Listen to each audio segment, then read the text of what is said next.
duck shit. If you like it, then I love it. Me mugging to the public. I was a snotty nose, chicken drumstick in my stomach. I ate a lot of those, couldn't afford Prada clothes, but I had a lot of soul. If you ask me for a pic, I probably make a cocky pose. Stop, drop, and roll when you hear this tape inside your home. Stop, cock, reload, lyrical ammunition to your dome. In my zone, lick a pole, feeling bold, living low. Rigor mortis when I flourish on the court, I leave you scoreless. No friends, many foes, all alone in my zone, on the road, tippy toe, trying to get this pot of gold. No friends, many foes, all alone on my own, on the road, tippy toe, trying to get this pot of gold.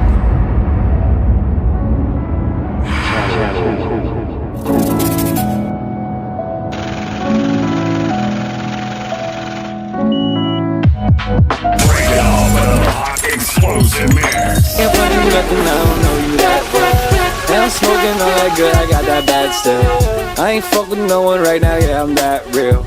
And my girl just said you cheap, don't think your bag's real. I will never stop until the day I gotta die. I don't talk a lot, but they don't notice that I'm shy. 96 ever since then, I never had to try. Been better than veterans, that's so I know I'm a ride. Everyone gon' wait, and that's why I can never take time. Realest in the making, if they ever try to take mine. Sicker than the dope, when I spit it, they gonna take lines. I don't even tape lines, all my rhymes take lives. I seen drugs take lives, wintertime Cape vibes. I was sitting Bayside, only time I waste time. Already broke my windows, I think they might cut my brake lines. Baseline, Jim Bay high. Yeah, redefine what I mean to you. Read the skies, and I keep it cool. Read your eyes, I can tell that you can see and grow. Realize it ain't nothing that I need to do. You ain't nothing. Just the game. We put an end to your name. Why do I gotta be the blame? All my life I've been the same. Yeah, I'm coming to the top. Don't be that body that drop. Why you always talking money but never did nothing for the block? Artist Me wanna alert. go on the top. Need that paper on the knot. I gotta get it non-stop. You wanna win but you flop. Like and share and subscribe. Spinning the B, I can meet ya. All that internet thing. No, I do not wanna feature. No, I do not wanna meet ya. Go ahead, shorty, bust a rhyme. She got her friends for the time.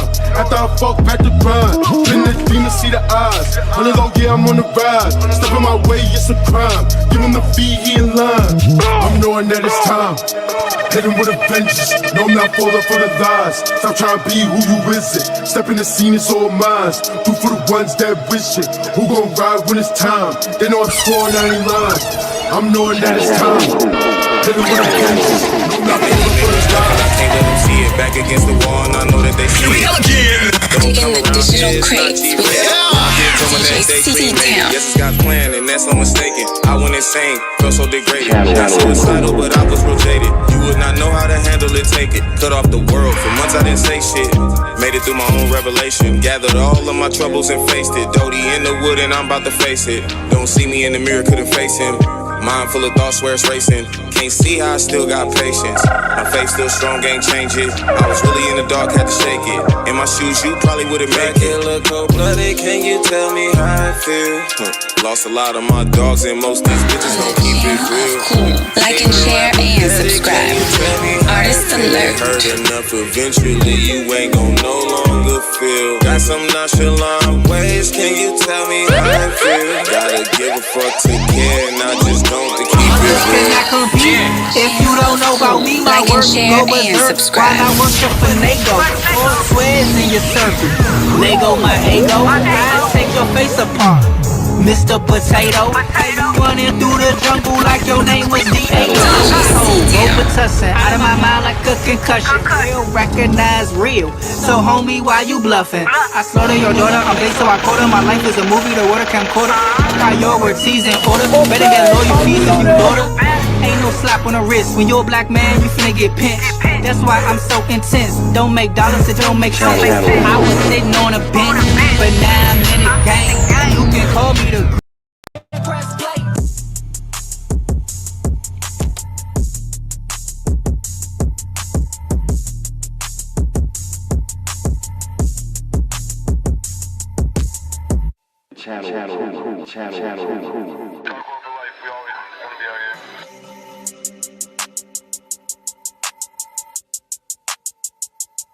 I'm in the 27 club, disappeared like I'm Cobain. Bloodstained, hit shot with the Glock, I feel no pain. Smoking on that gas, young nigga got that propane. Beating smoking on your head like this shit was a migraine. If he dumb as fuck, yeah, they beat, she a burbrain. Light a nigga up with a can of the methane. Hacking nigga shit, yeah, I'm up in your mainframe. Smoking on this gas, young nigga just lost a membrane. Switch shit up, got me flying in an airplane.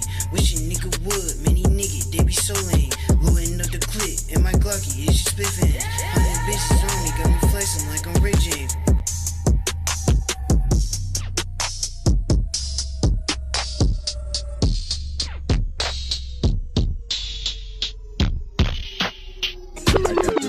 World shit on the money, yeah. I got this dog world shit on the money, yeah. I got this dog world shit on the money, yeah. Got this dark world shit on the money. Got this dark world shit on the money, yeah. My girl still love me with this money. Dark world shit on the money, yeah. Things that I've seen for this money. I continue to bump while I DJ. In the crib so old, look like London now. So many kids in the crib that you jump around. It ain't funny what you mean, what you talking about. Smoke a weed, boy, I just always walk it out. And I don't know what shorty mean, ain't shit to talk about. I don't give a fuck, baby, you can lock me out. And I'm still an old punk, I keep rocking out. I told my mom in 10th grade I was dropping out. I yelled DJ every time the beat dropping out. I should've never hit the bleep, I really lost it now. I got this dog world shit on the money, yeah. Just because your man is lit, it ain't your money, yeah. And I know you won't front if I ski, yeah. And I know you gon' be mad if I see your ass. Hey, shorty, look, I ain't never heard of you. How you saying that you G, but I know that pussy lose. Couple me, we be rich niggas soon. I got 2 bad hoes, couple hundreds on the shoes. Coming from the bottom, yeah, you gotta level up. I would DJ at the show when we turn the levels up. Every day I'm trying to break it, they don't got that shit together. That love shit on the money, yeah. Hope you niggas hating, go and get some money, yeah. And I know you tight, cause I know you bump me. As I'm playing with her kitty, she so funny, yeah. This dark world shit on the money, yeah. Where my bitch still love me with this money, yeah. And I know you won't front if I ski, yeah. And I know you gon' be mad if I leave your ass. Waking up down in Mass in the fucking grass. And I pull up with that ballerina on my hat. Early victims till I die, blow the fucking gas. And Queens niggas get the money where your money at, oh.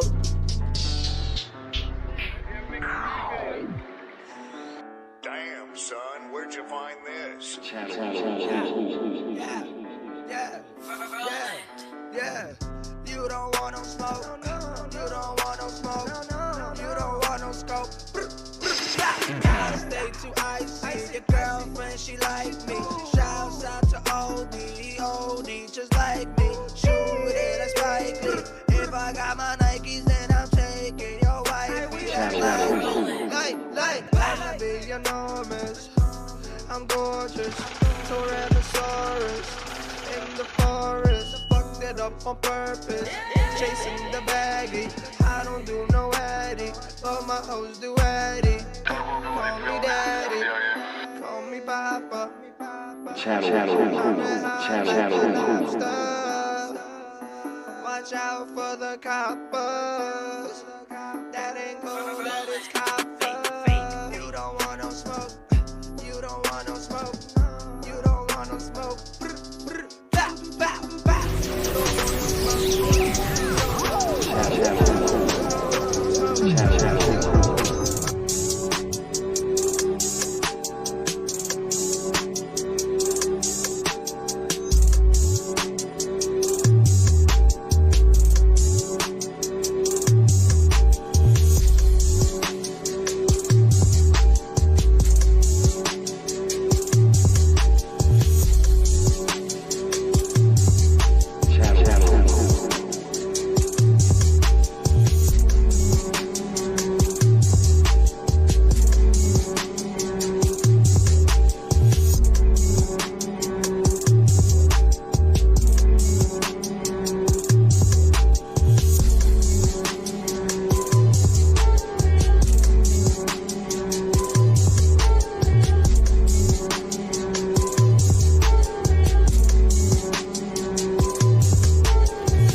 praise his name on a Sunday.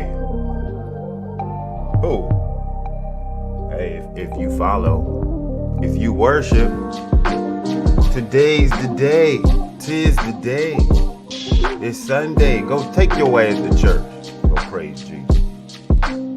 Take your ass to church and go praise Jesus. Stop playing with him. You gotta repent. Good morning, man. It's 10:30. Dang. On a dot too. God, I started like kinda on time. And this was impromptu. Yeah. Nothing special. I wanted to go over the archive in the IG. I've been quite busy and I got questions as far as social media is concerned because I'm noticing, and I'm not bragging at all, I don't know how to do this social media stuff. I'm trying my ass off, I gotta admit. Let's take it to the IG real quick. So, as I peruse my page, posts, reels, stories. My stories are crazy. If y'all are following me in my story section, if y'all don't know what the story section is, if you click my picture, click me, right? You click in this and you'll go to my stories, or I can access it. I'm on the desktop. It's weird on desktop because I'm not used to it. See what I'm saying? I don't know how to access the stories from the desktop. Blame it on me being old or whatever you want to dice it. I do not know. Okay. So here's the story section. You see everybody, folk, all of hey, cool. Why all these women on the top of your story section? I don't know. Shout out to all of them. No. Shout out to all of. I thank you, Keenan. Keenan representing for the story posters. Thank you. Keenan Amore is a rapper. Y'all know, y'all had to see him once or twice on the platform, maybe more. Hell, I just played him. Y'all paying attention? Start following the dude, man. He from the DMV. He's in the story section. Shout out to Elena's Got Questions. I shouted her out last live. She's definitely the cool type. Hey fellas, she's single if I ain't mistaken. Oops. I don't know where she live at though, but moving along. If you click, of course you're not me. So if you're on Instagram and you click one of my, you click mine, because I should be at the top. Maybe not, because I haven't posted on my story at least 48 hours. And your story only lasts for 24, so. But it gets crazy in there, man. I still be getting these telemarketing calls. I don't know. Maybe I accepted some cookies. Maybe I accepted some cookies a time or two and wasn't paying attention because I really wanted to get the information from the site. And I probably did it during these lives. Messing around with y'all, accepting cookies just to get a point across. You see how I love the podcast? You see that passion? I'm willing to get cookies and my information stolen and sold and have motherfuckers calling me talking about Medicare. I ain't even old enough to get Medicare yet. I ain't nowhere near it, if I ain't mistaken. Yeah, well, I'm closer than most. I'm just saying. Now is not the time. I ain't even 50. But you 40. Yeah. We didn't ask that though. So yeah, I be getting them. You been in the accident 2 months ago. How you know? And no, I haven't. I haven't. Then they, after telling them no, they want me to explain what happened in the accident, and I'm trying to tell them, homie, I haven't been in the accident. Go on with yourself now. Go on with yourself. All right, so trying to understand this social media game. I'll tell you, for the last 6 years, I ain't even gonna swear to y'all. For the past 6 years, I've been wondering how. This could be an old question. Hey, cool, you getting old. But I've been wondering this for the past 6 years anyway. And you look at yourself, you look at your profile on Instagram, or you look at your profile on Twitter, Elon Musk, or any other social media platform, even YouTube. Well, let's leave YouTube out because YouTube is a part of my point that I'm trying to make right now. So let's just say, for shits and giggles, let's say I was 10,000 followers on my Instagram.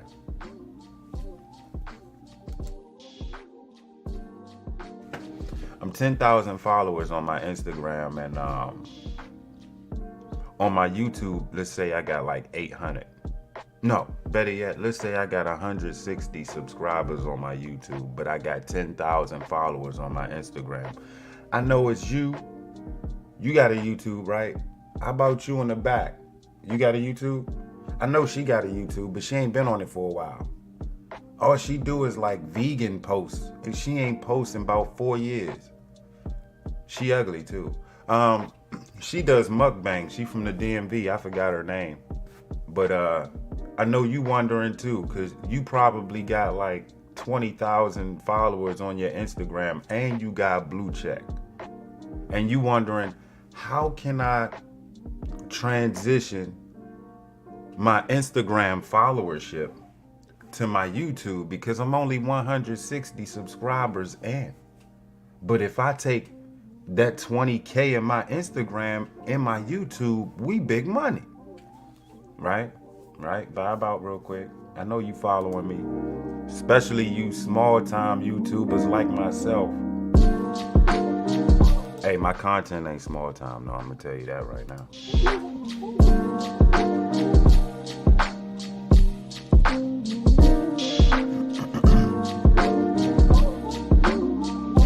Yes, it's breakfast. It's breakfast time. It's the breakfast of champions. I drink cherry Coke with my sandwich. I ain't telling you where I got the sandwich. Just know I ain't cook it. And I only ate half of it. If I cooked it, I eat whole. I eat the whole thing. But I ain't cook it. And I'm getting tired of it. As I look at it while it's in the trash can, I didn't finish it this time. You're not good no more. You talk to your food, cool, yeah. What are y'all having for breakfast, man? You know what I'm gonna ask you. If you had waffles, French toast, pancakes, right? Do you pre-cut your cake, waffle, or French toast? Or do you cut and eat as you go? No one, everybody's scared to answer this question, and then they think I got an ulterior motive. What is it?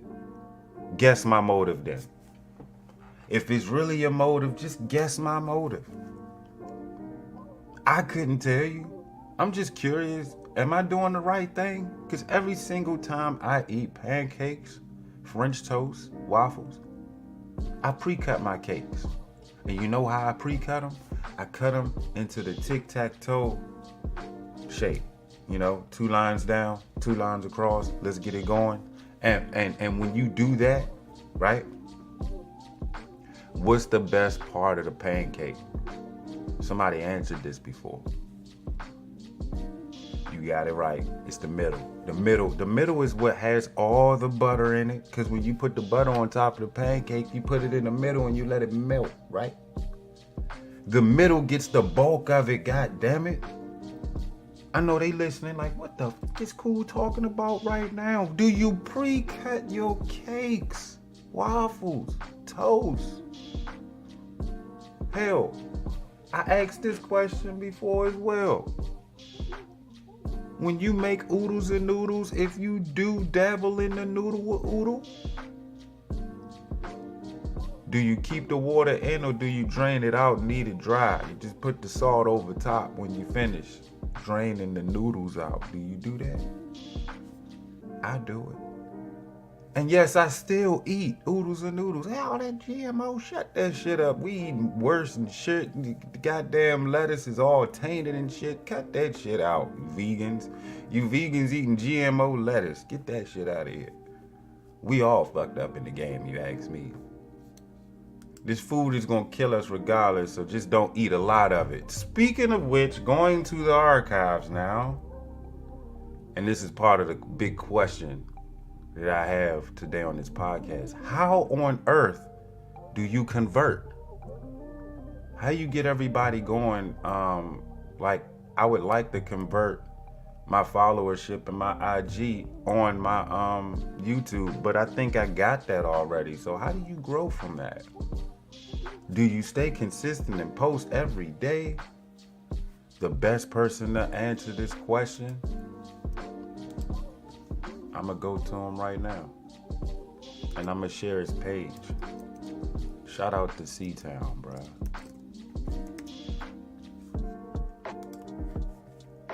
Cause without this dude, I wouldn't know what the stuff that I already know now. Find him. Pete. He should have more subscribers than that because the information entails, sheesh, this Bama has close to 1 million subscribers. Learn to profit from your passion in the creator economy. Let me see. Let me be honest with y'all. I'm very transparent if you don't know. If you just got here and you somehow stumbled across COK, that's the channel Cool. You wondering what is this? What are we talking about right now? This is one of my passions. I've been podcasting since 2010. I just remember podcasting from the house I bought. I bought a new house in 2010, somewhere in the county. Can't be too transparent with people. You got the Glee Glop and the Fluky dudes that wanna docs. I don't want to put too much of my information out there, but you know me. Most of you know me, the followers that's been there from day hizzle. Yeah, I've been doing it for like damn near 15 years. I started on Blog Talk Radio. It was me and a girl that I grew up with named A Desire. I seen her one time on a website. I won't tell you what website it was. And I hit her. I was like, yo, I ain't gonna lie, man. I miss you. It's podcast language, not, we were never intimate or nothing like that. We didn't share lips or nothing like that. It wasn't like that. It's like, I miss you, man. Come grace the stage. I know how to work the system now. Last time we did podcast and Blog Talk told us, hey, we're going to charge you $30 a month. I was saying, what the what? For what? Y'all was barely giving us 20 free minutes out this joint. You going to charge us $30 a month for what? I ain't get it at the time. So the idea was me and her shared a monthly expense, and I was with it at first. I think we did a good month or two of that. I don't even know how. You know what? I think, okay, so this is how, because Cash App wasn't invented then. I couldn't just forward her the money. So what we did, we were still dealing in cash 2010. Can you get the shit? Future's moving fast. So she would pay for the first month, and then I paid for the second month. And I'm gonna be real with y'all. The third month was her turn, and all of a sudden she felt the burn in them pockets, and she was like, "Nah, you know what? I ain't really feeling paying every month for this." And I was like, "Shit, you and me both." So we was looking for ways of doing this shit for free on the site, and we did. 15 minutes for free and shut the fuck up. And you couldn't play music, and we like playing music. We had a third co-host that he temporary. He's back and forth and sometimes because he's a busy man. His name was Poetry. When she told me his name, I was like, I see what he did there. That's tough. He didn't even know what he did, but to just nickname yourself Poetry, like, you gotta respect that. That's a bold move. I don't even think he explained why. I think he's a poet, of course. I don't know where the idea came. Skipping that. That's not even important. Shoot, with Blog Talk Radio, I think we averaged a good 10 to 15 listeners checking the stats, because Blog Talk Radio was unheard of, man. Nobody really. Didn't nobody really know of Blog Talk Radio. Only the people that you told, right? And you ain't really want to tell everybody because you was nervous. This is the first time you doing a podcast, and podcast wasn't visuals. You couldn't see nobody. It was all audio, and you had to rock the mic. That's why I would always get into conversations with folks when I would collab with them on YouTube. I would say, "Hey, we gotta eliminate dead air." See what I'm saying? You gotta keep a constant flow of audio. If you got three panel, if you got if you got a three panel podcast, right? You gotta share the mic. You gotta know how to shut the fuck up, and you gotta know how to retort. And you gotta be the one, all three. You gotta be ready to hit that pause when you get that audio pause, somebody has to jump in and be like, yeah, well, boom, something.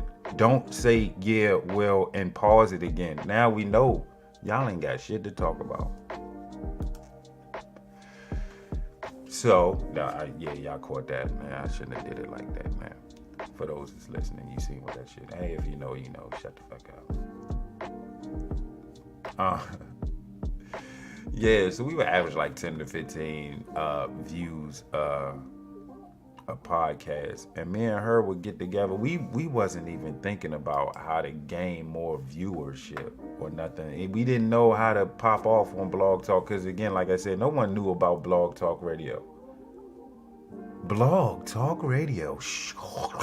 All this intro music and shit and noise going down before you start your podcast.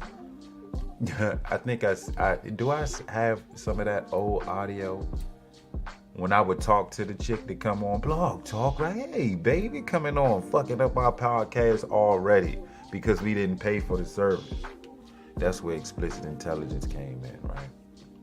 So yeah, I think that was that third month was our last month on air, and I think she continued it, and I just branched off and got into coaching heavy, and eventually got back into it.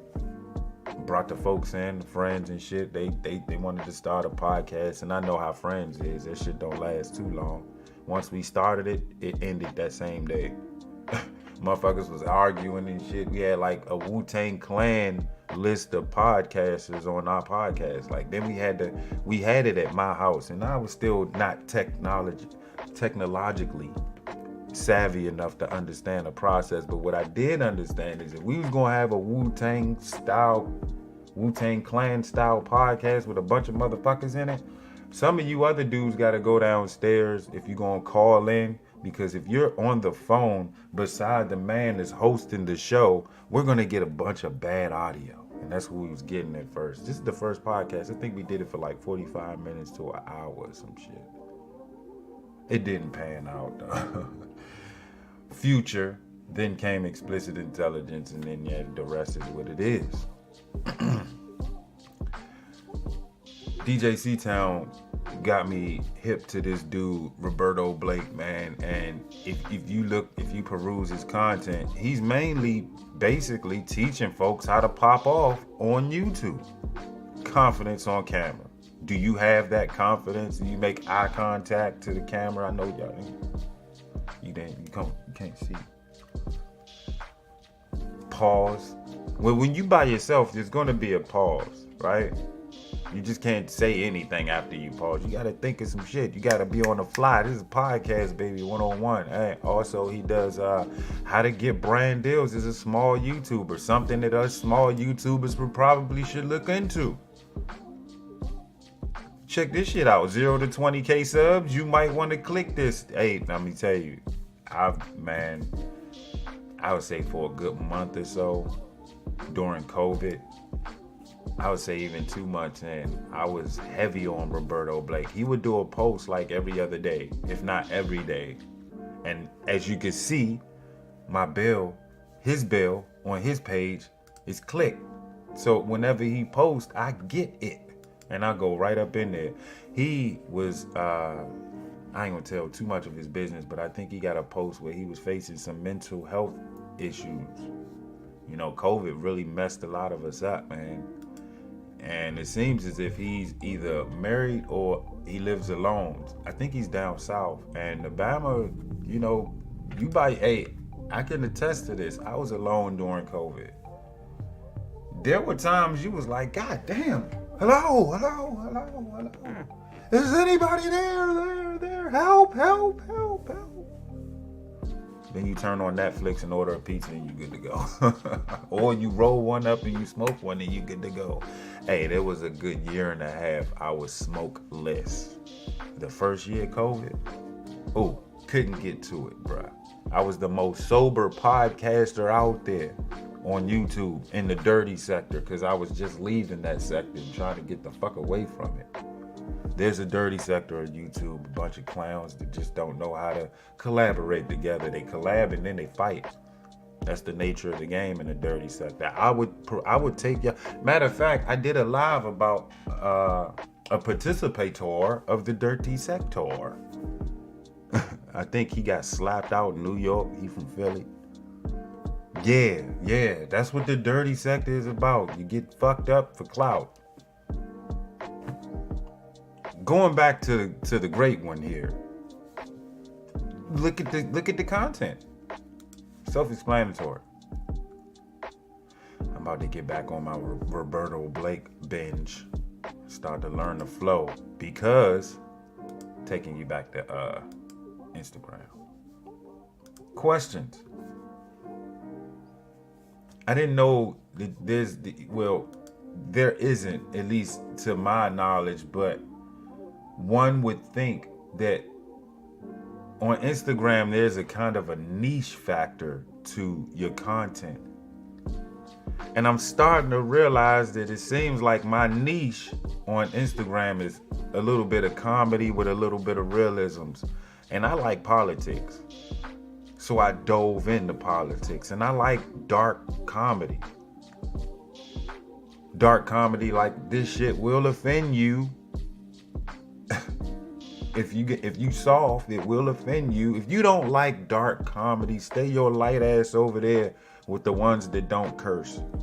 Cause they're good too, but I'm just saying, I don't consider myself a comedian, but I feel like I'm funny looking. You laughed at that. See, you laughed at that. So I feel like a lot of folks that follow me on Instagram, they kind of like my 600-pound life posts. Just to give you a feel on a couple of them that actually went huge. Like my phone is continuously blowing up minute by minute. Every 30 seconds, I get a new like or a new comment on one of these posts. I'ma just bring it to you. Before I bring that my post to you, I gotta shout out this Bama right here. He hit the nail in coffin with this one. The hardest part of the day is getting out of the bed, and I struggle to get all the way up. But once I do, I feel better because I know it's time to eat. That's how it be. Can I have 3 4-for-4s, junior bacon for the sandwich? Did you take 3 of them? Yes, ma'am. Oh, thank you. I'm so hungry. Have a good day. Eating is my passion, and I can't get enough of it. It's like my food talks to me, so I gotta talk back. What did you say? What was that? You want me to eat you? Sometimes I struggle to get out of the car, but my wife is always there by my side to help me.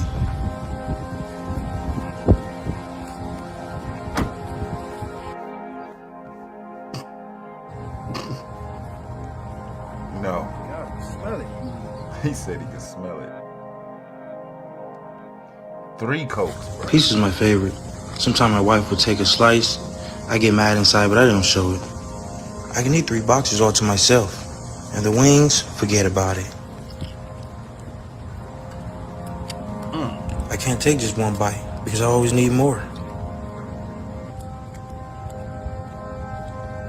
Chipotle too, bro. You ready, honey? This And I always bread have to be finish like every that. last bite. This So bread be dinner. like that, bro. I hope you ain't eat that for real like that. Yeah, man, that's how it be. So shout out to him for nailing The hardest part of the day is getting out of the bed. And I struggle to get all the way up. That's exactly how it be. Hey, you don't believe me? Let me take you right to it then, goddammit. Goddamn, she got a dick. That's a big dick. Oh, shit. Dang. She got more than wood. She got more than wood though. That big ass dick about it. She like, God. The first thing that happens each morning. You got pee. I get out of bed. You got pee. And my stomach nearly hits the floor. That's damn. Shit. It just hangs there. Fuck. Yeah, you gonna pick it up? Intense pressure on the rest of my body. God, you gotta drag that shit. Oh, take your time. I feel like I gotta fart. And it feels like I'm always off balance. I see. Like it's tugging at your front. My body, it's miserable. Whoo! Yeah. Take that shit off. Little things are such an issue. Whoo! Take that shit. Oh, look, put it in the tub. That shit. Yeah, that shit ain't moving.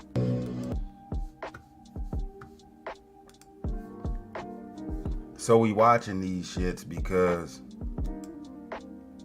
apparently not even my followership.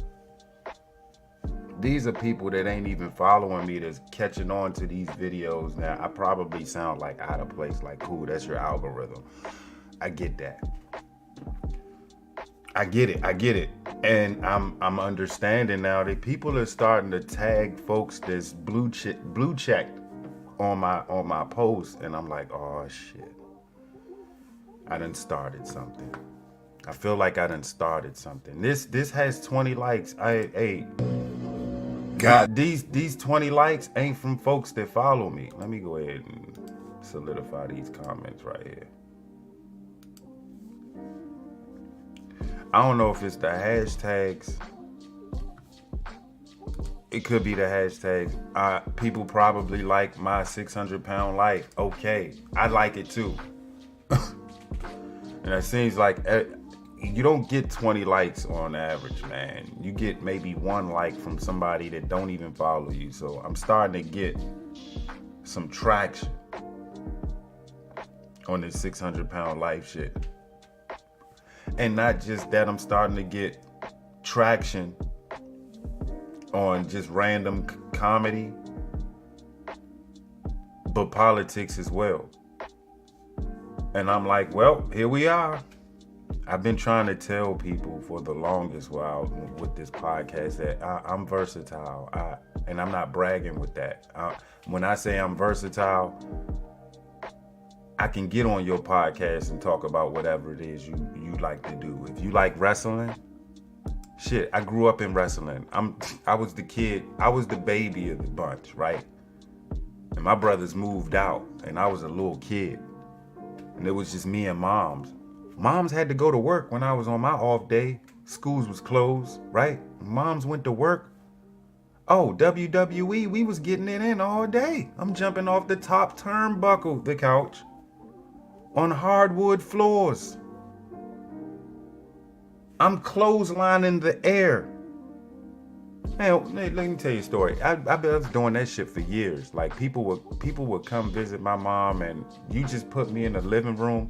I'm running back and forth, couch to couch, leaning on the couch. You know how they do on a rope, dropping a elbow. Cause at the time, Rock wasn't even heard of. I was Hulk Hogan. My favorite wrestler was Flying Brian, the Bama who actually played for the Cincinnati Bengals. His uniform was actually the Bengals colors. It was the Bengals, the Bengal emblem. And he used to run to. I don't get how wrestlers wrestled in draws. I just never understood that.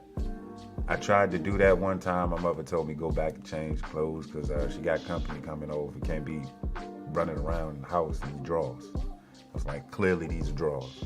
So I tried to roll my shorts up to look like the average wrestler. Right? I would show you on camera, but again, Glee Glop and the Floopy dudes would take that and probably run that, their YouTube channel for them folks that follow them to laugh at. And I don't feel like beefing with YouTube. Wrestling. By myself. My mom seen it, my brother seen it, my aunt seen it. They said, we gotta get that boy something. because he's busting up the King's Dominion. You know, you go to King's Dominion, you shoot hoops. And I was doing this for this. I would shoot hoops for the big stuffed animals to beat the shit out of. Some of them, they be your height. Can you imagine a kid, the baby of the bunch, kind of like the only child, sort of? Because the brothers are gone. They're living their life. They grown now. It's me and moms and a bunch of King's Dominion stuffed animals that half of them my brothers won anyway. You know what I was doing with them Jones? I would line them up, stand them up, and get on top of the couch. Oh, Ma.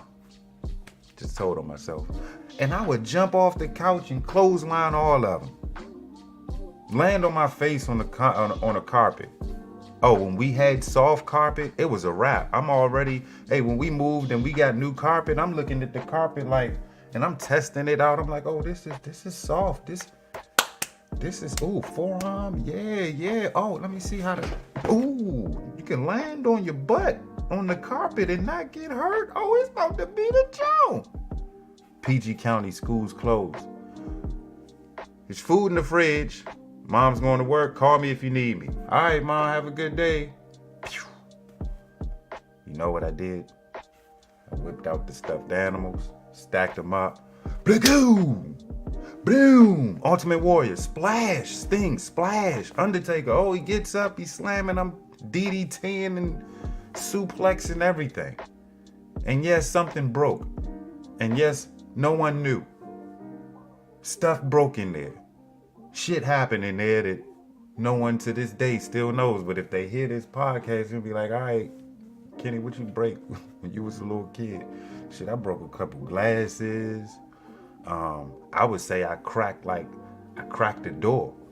Cause when I hit it, I heard a and you didn't show though, you didn't see it. So shit, I could talk about love, relationships. I ain't the best at it. I could talk about food. I won't do your mukbang or your ASMRs because I just don't relate, baby.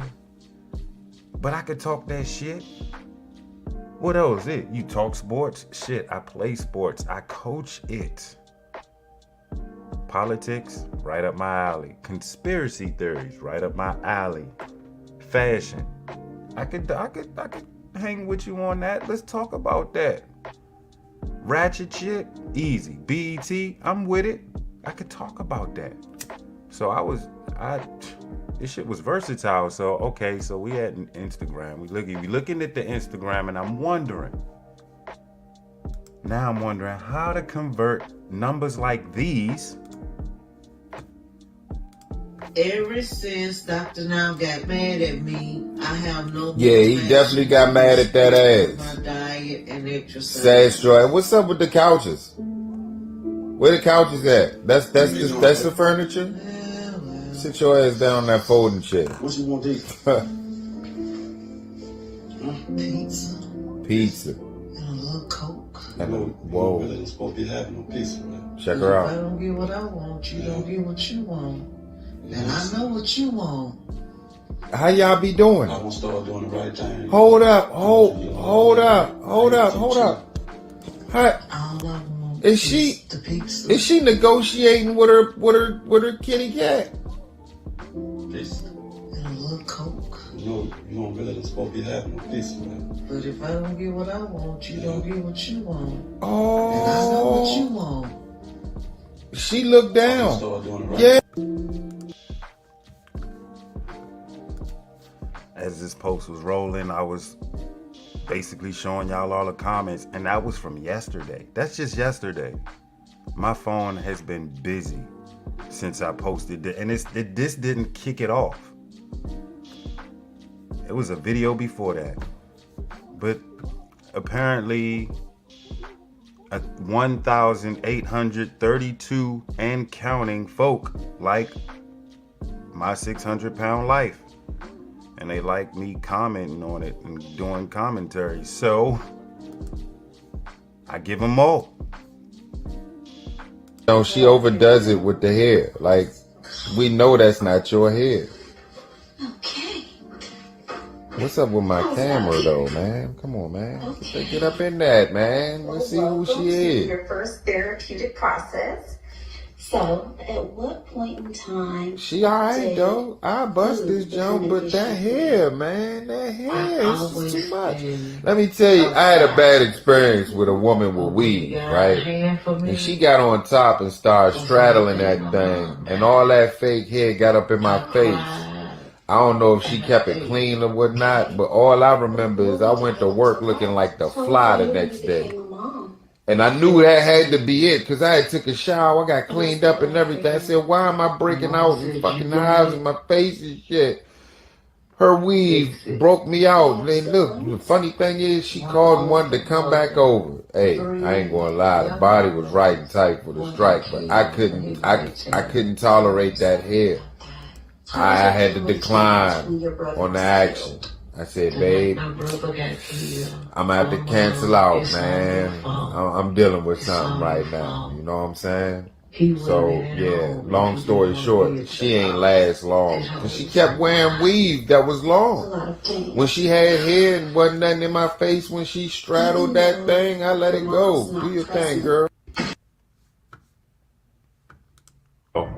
Look at her. Look at her. So I just took my finger and just rubbed all the icing off the cake. Oh. And my mama called me and she said, whoop that ass. I done this with you. Oh. And she set me down and said I had to eat the whole cake. Damn. But after about an hour, my dad came and he throwed it in the trash can. Throwed it in the trash can. My dad always saved me. Yeah, don't let that girl eat that much, goddammit. You know she gonna get big. She got them big boys. You can't be letting her eat like that. The only thing, bitch. Oh. Look at her. Look at her. So I just. That shit had 74 likes, bro. Vibe to that. Bounce. Bounce. Bounce. So I'm trying to figure out. Real question. Do I start doing this shit on YouTube and TikTok? Cause I know. I'ma just go ahead. Look, I'm transparent. I'm transparent, ladies and gentlemen. You in this jump still? We just trying to get a thorough understanding before I go ham. Because I already told a friend of mine, I said, you know what? I see the type of numbers, and we talking numbers now. Yeah, we talking numbers. Let's talk numbers. I see the little numbers that I get with these basketball posts on TikTok. Right? And then I go to Instagram, and I see the numbers that I get on these posts. And I got a passion for comedy. I always wondered if I could do an improv. Like an open mic night. I would be a funny asshole doing karaoke. I was thinking about that yesterday. I said, if I did karaoke, because it's a girl I knew that did karaoke, and she wanted me to go with her. I said, you know what? I should have took her up on that. We could have been a thing. Looking at TikTok and looking at Instagram and how to merge them together with something like a karaoke thing, karaoke content with me and another woman. And let's just say we got intimate too. So now we on stage passionate, making love and shit, but on a mic like, and you post shit like that on TikTok, you know how many views you can get? And it's not just about the views. People gonna start noticing. And it ain't about the attention. I'm trying to get the bread up. And if all I gotta do is act like myself, because every now and then I like to indulge in watching my 600-pound life. And when I do it, I just record. That shit you hear, that shit naturally comes out. I don't this.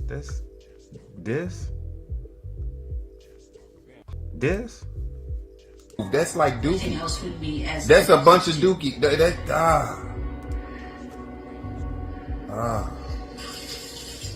Can't stand in the shower. I'm just too scared to fall. That's all you do? So I sit on the side of the tub, I wet the tub down, and then I kind of slide down into the tub. Oh, you gotta lube it up, huh? Lube that thing up to get up in there. Wow. Wow. Wow. I like to do as much as I can for myself when it comes to taking bath. Damn. Like, and when it's like that, it doesn't occur to you to say, hey, maybe I need to stop. Maybe I need to stop doing what I'm doing as far as my eating habits. Whip, James, uh-oh, here we go. Come on, James, the enabler. It's always one or two of them. How you doing, baby? It's always one or two of them. How you doing, baby? You want me to wipe you down? Okay, get up in that pussy, boy. You getting up in that pussy. Look, get up in that pussy. Get up in that pussy, boy. I do a lot for shaving. That big lots of shaving out here with a rubber pussy. It's very shocking. What the fuck? You got on some T-Laws? You got the gray heels on, bro. Them the gray heels. Worse.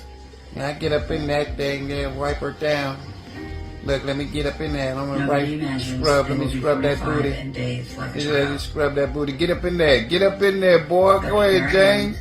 Yeah, get that thing. Get that thing. Nah. Oh, he said that. Said that. God. Yeah, that was hard work right there. Back that thing up, girl. Look at that girl with the Daisy Dukes on. Look at that girl with the Daisy Dukes on.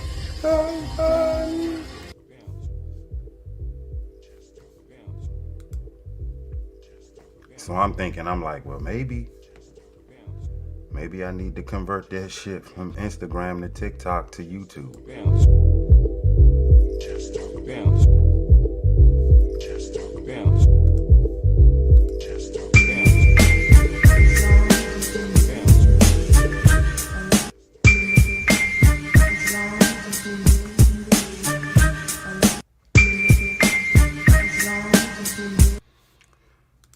Politics, or as I like to say, politricks. Something else I could talk about. Shout out to Vic Vega, man. Vic Vega said it's such simple math. Thank you for laying out the obvious for folks, bruh. Shout out to you, bruh. I'm just, you know what? I'm just ecstatic to know that I ain't the only one, bruh. And I know for a fact that I'm not the only one that see through the lies of these politicians. Or do you call them politricians? Because they be running politricks. From the Democrats to the Republicans, they are running game on the citizens of America. That's why I call it America, because KKK, we can all admit, is a bad organization. Especially for the American population, especially for the black delegation. So when things are bad, I'll just reference, hey, earthquake hit California, hey? Yeah, things are bad in America, Something good happened? Oh, yeah, America won gold, good for America. Hey, USA. I ain't being sarcastic, like, we did the thing. You know, I'm an athlete, so I watched the Olympics all 2 weeks. I learned and I told y'all on this platform, don't post no Olympic shit, bro. I barely got that last LeBron jump, that Dwayne Wade post when he was talking about his name is he, him. I barely got that one posted. As soon as I started posting Olympic posts, hey man, IG tore my ass up. They said, we suspending you. You can't do lives. I don't do them anyway. Well, you can't do it if you wanted to. All right, we taking this content. We're taking this content. You won't be able to monetize. It's like, all right, I don't even know how. I'm supposed to be getting all these achievements done on IG, and I don't know how to convert that into credit. Let's get some bread up. I think I have a plan. It's gonna take some sacrifice. It's gonna take some offending. People, y'all gonna have to have thick skin unless they cancel me before I even get started. Even with politics, I call shit out the way I see it. And I know, like I said before, I'm not the only one that sees the bamboozlement. Tupac. He's not a You said he lives on. But not a lot. I know. I keep doing. You said. Listen, West Coast girls think Tupac lives on. I'm with you. So Tupac, keep going. Keep doing that. Who would I say? I mean, there's so many. I mean, there are some that I would not mention right now because they should stay in their lane. But others I know what that means. I want to know who one of those are. Keep moving. Okay, all right. Keep moving, Angela. All right. That was not supposed to be a stumper either. What about best rapper alive? Tupac. He's not a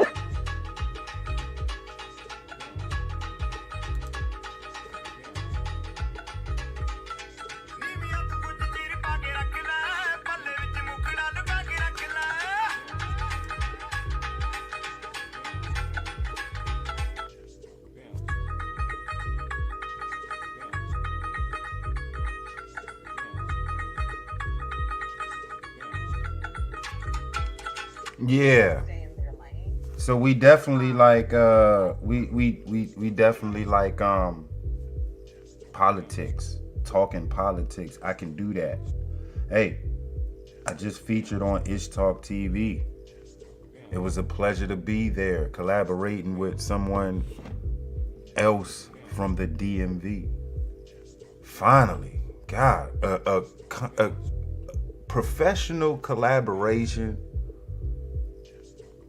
without the smart talking, the beefing. I'm trying to tell you, it seems like everybody you collaborate with end up beefing with you.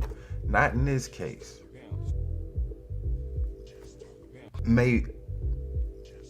Channel of Cool and Ish Talk TV set the standard. And they've been collaborating their asses off. I remember they had like an actual show. They were in the studio and they were having people over. They had like a panel of 5. They had a mixture of women and men, and they was talking their shit. I thought it was hilarious. They always got together and was talking their shit. And I ain't see no beefing from their panels. They had some healthy, high tense debates, but it never got to a point where they were people are beefing on camera and fucking this shit up. This happened. Beefing live on air and throwing shit at each other and the camera breaks. This shit happens. Nah, not on our platforms. That's why COK, Ish Talk TV set the standard. What do we talk about? We're talking politics. That led me to some more politic posts. And let me tell you, well, the political posts that I did post, they got a lot of, for instance, this got a lot of play. I'm gonna add that to the platform. This right here.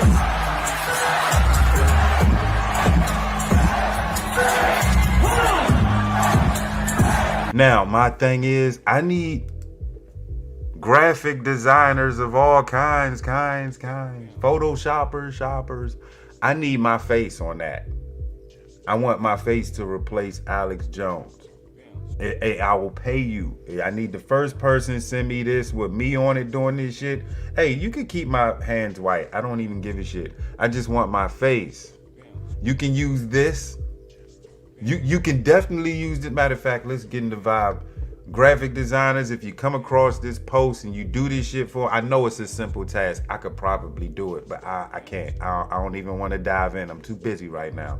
I'm trying to get this platform popping up off the ground. So if any graphic designers, Photoshop people, if you can add my face to this here meme, I will pay you. Take all this, take truth about fluoride and shit out, keep POV, and keep this. Keep that in there, replace Alex Jones with my face. Look, they listening to me. They like, oh, I got this, Bam. I'm gonna do this shit right now and send it to them right now and wait for the Cash App. I will bless your Cash App handsomely. And use the audio as well. Because every time I dispel a conspiracy, not dispel, I'm sorry, every time a conspiracy becomes true, I don't even know why we saying the conspiracy on my platform, because conspiracy is a bullshit word anyway. But since the folks that deem everything that we talk about, whether it's UFOs speak, political speak, that they say conspiracy theory, even if they still think the world is round, because you know I'm a flat earther. Whenever that truth comes out, I'm playing the me. I'm playing this with me walking out. This here got to be one of the coldest stage walks out there. I gotta give credit. I don't even listen to homies' music, but Lil Yachty, this is Lil Yachty's meme. This Bama did this, and it's going around the world. Put my face on here, graphic designers. I will pay you handsomely. When you get the Cash App, you're gonna be like, God damn, I thought you was just gonna like boom, but you really boomed me. Holla at me. Y'all know where to find me. Mr. Cool on IG. I'm on my IG. Comment below and say, check your DMs, cool. You want to know my, yeah, let's go ahead and put the, let's put the email out there. That's what we should do. You know what, we're going to take a break and put the email out there. I'm going to holler at y'all in a minute. In several kitchens, making these meals, but has skills killing rappers, that's how it feels. Still on my hustle paying bills. Time for grown men style. Artist alert. I guess the music you can ride to. All you gotta do is bump your head through the side view. I guess the music you can ride to. In the digital crates with DJ C-Town.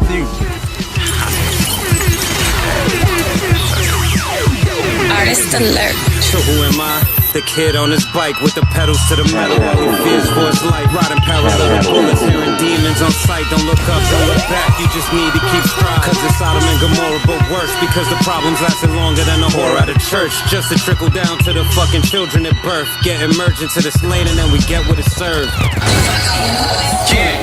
Which one wants to die today? Trust me, I could find a way. An honest fine, but I designed a crime to get your mind to break. See, we gon' take the basics and bake shavings to make patience shake from the wait for the eighth cravings. Take the pot and heat it up. Add the glass and water, now we halfway there. Just wait until you see it getting harder. Dump the ice and slowly, nigga, Pyrex ain't cheap. Then we throw it in a vial, hit the motherfucking streets like bitch, I got that super crack. On deck all them stupid gas, have you bitches moving back. Smacking fools, blasting tools, proving that we do react. Going all out, getting sons and daughters. My niggas will kill for me in a gallon of brown water. Stay true state, no work on your damn corner. That's the easiest way, caught with a manslaughter. Never pay attention to the next man's quarter. That's a guaranteed drop, like reneging the damn order. Pass the landlord and demand that the Dawn saw you. The Dawn shows up with the shit that you lifted up from city blocks, tied blocks, traded in for sonic youth and twisted rock. I hold these truths like a hand of a man who disappears like a baby gram when it ends up in my hands. Black, intellectual, my property is properly packaged and sold to mouth breathers. In the digital crates with DJ C-Town for promotional use only. Mama's on the throne, her baby's singing. Mama's on the throne, her baby's singing. Oh, we can laugh and talk, it won't be nothing. And I won't leave you empty. Artist alert.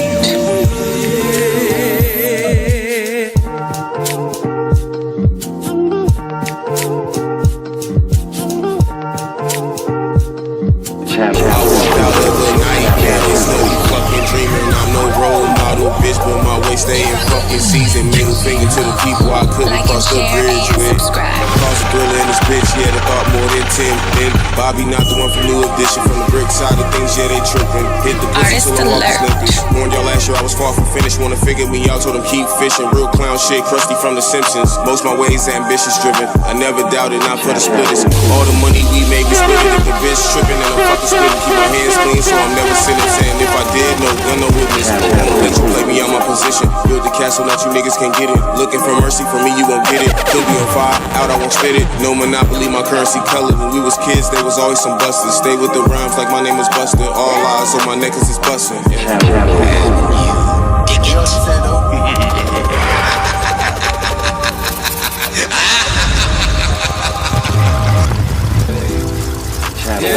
Shorty said that the world was yours, and now I wake up every day with show. Every day with show, hey. And I know it gets so cold, so cold, so cold. And they always wanna call my phone, call me bro. But when I'm all alone, they never even leave a message. If I tell my life right now, don't act like you care. Cause every time I'm reaching out, see nobody there. I done lost my mind a couple times, but I'm fine now. So let me find out. Artist alert. I know it gets so cold, so cold, so cold. And they always wanna call my phone, call me bro. But when I'm all alone, they never even leave a message at the sound of the tone. DJ C-Town on the channel of Cool. Like and share and subscribe. But when I'm all alone, they never even leave a message at the sound of the tone.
So, graphic designers and photoshoppers, again, holla at me for this jump right here, bruh.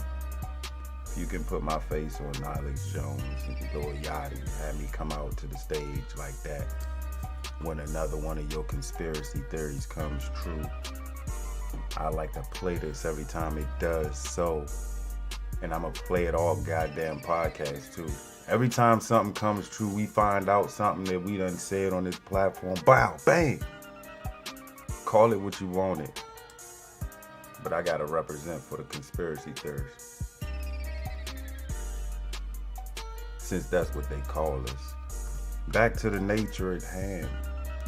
Hey, yeah, so I dive in politics. I won't post this shit. For some odd reason, I think YouTube would not let me post that. They'll let me do this though. Oh man. Thank you. How can y'all deal with that, bruh?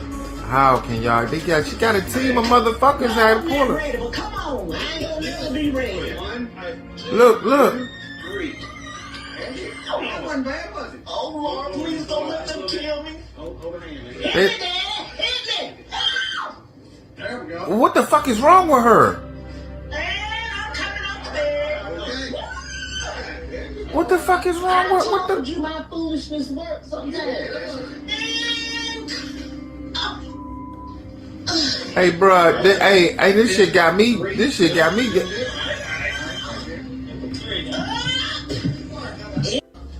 Pull it. Oh man. Thank you. How can y'all deal with that, bruh?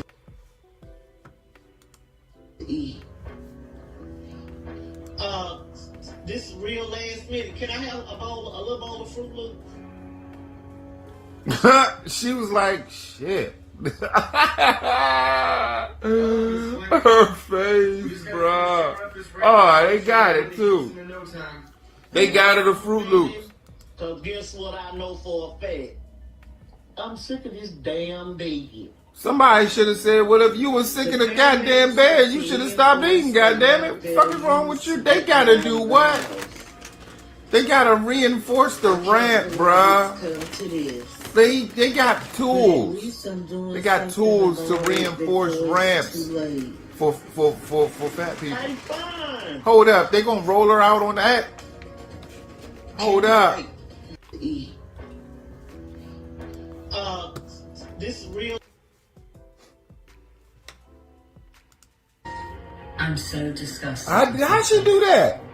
That was a cool trick. She said towel now. I hate my whole body. Yeah, I would too. I hate the most. Is James fucking you? Get that towel out your mouth. It's got to the point where it's got a mind of its own. It does what it wants. It goes where it wants. I see. Damn. You got a third leg like shit. That's it. It look like a tongue.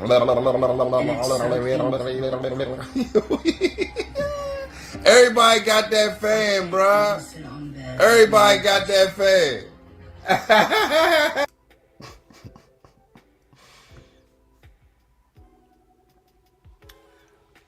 Politics. This is part of the content. It's part of the content. There's a political post that I put up here, and I was just like, oh shit.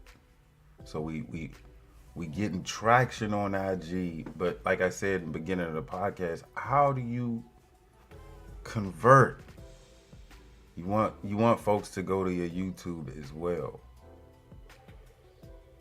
This is a clip from the collaboration between myself and Ish Talk TV. Hey, take a gander. I'm gonna do some research. I owe it to myself and her and the Carmelites because I've been foot on neck on her, and that's one of the topics I brought up. Like, where's the policies? And now the policies. Yeah. So there it is, motherfucker. Look at them. Yeah. Right. Oh, I've been getting them screenshots. Oh, you want? I'll check it. I got you. I got you. Just give me some. Yeah. I already got those text messages. It just dropped. Dang. They was like, look. I got you. I think it's a very strategic move right now that they're like, okay, we got 2 months left. We got 2 months left, and we keep letting Trump run his mouth, and he's going crazy. But I think it's also they're hiding her from interactions with protesters for Palestine. That's also a big part of it. They don't every time that you put yourself into a public space and then you say something substantive, that's gonna have a result. And they're trying to walk this fine line of, positioning her and being a little more performative about Palestine, but not making any substantive changes. And it's not really sustainable. I think I'm gonna do some research. I owe it to myself, and it's plenty more I'm gonna post, but I want to let that simmer. I'm gonna let that simmer down now. I'm gonna let it simmer down now. I should just go to the notifications, but I'm trying to find it, man. There was a post that I posted that is this is getting traction. And this has everything to do with. I'm sorry, you about to. I definitely ain't want to play that song. I know that probably be like, hey, what you doing? That makes a lot of shit. Yeah, so this had some traction. People think I was the cameraman. I'll take that. Price you pay for some content. I'm almost there. I feel it. I'm almost there. Like, we're coming up on it. It's a political post that made waves. Let me just cheat. I'ma just cheat. Here we go. I'm gonna go to the politic post right here. They was like, no. Oh, okay. It was that one. It was this one. I'm sorry. I should have been on this one. It's down here. I'm sorry. Give me a second, y'all. I know y'all don't give a shit. Y'all know how I go. This post. Requires, which is the hard work, the practice, working. Bitch! Huh! I don't know why. Huh! Don't ask me. Bitch! Huh! Huh! Bitch! Okay. And by doing that, and all that requires, which is the hard work, the practice, working as a team, knowing that you will be undefeated even if you don't win every game, but no circumstance or event or moment will defeat your spirit. And by doing that, and all that requires, which is the hard work, the practice, working as a team, knowing that you will be undefeated even if you don't win every game, but no circumstance or event or moment will defeat your spirit. Somebody said that she sounds like a terrible car salesman. And I was like, yep.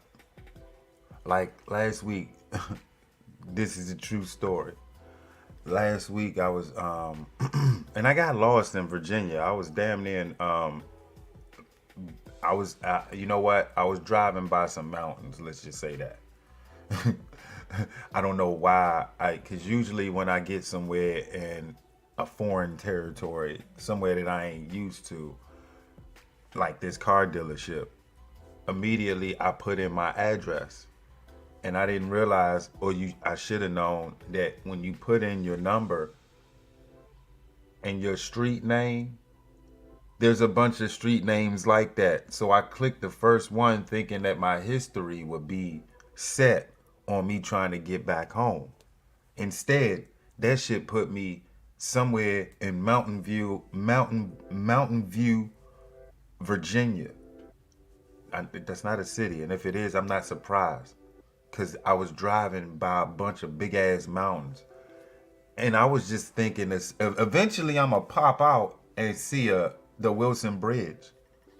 The bro was going south even more, and I was like, bruh, I'm an hour and a half away from home.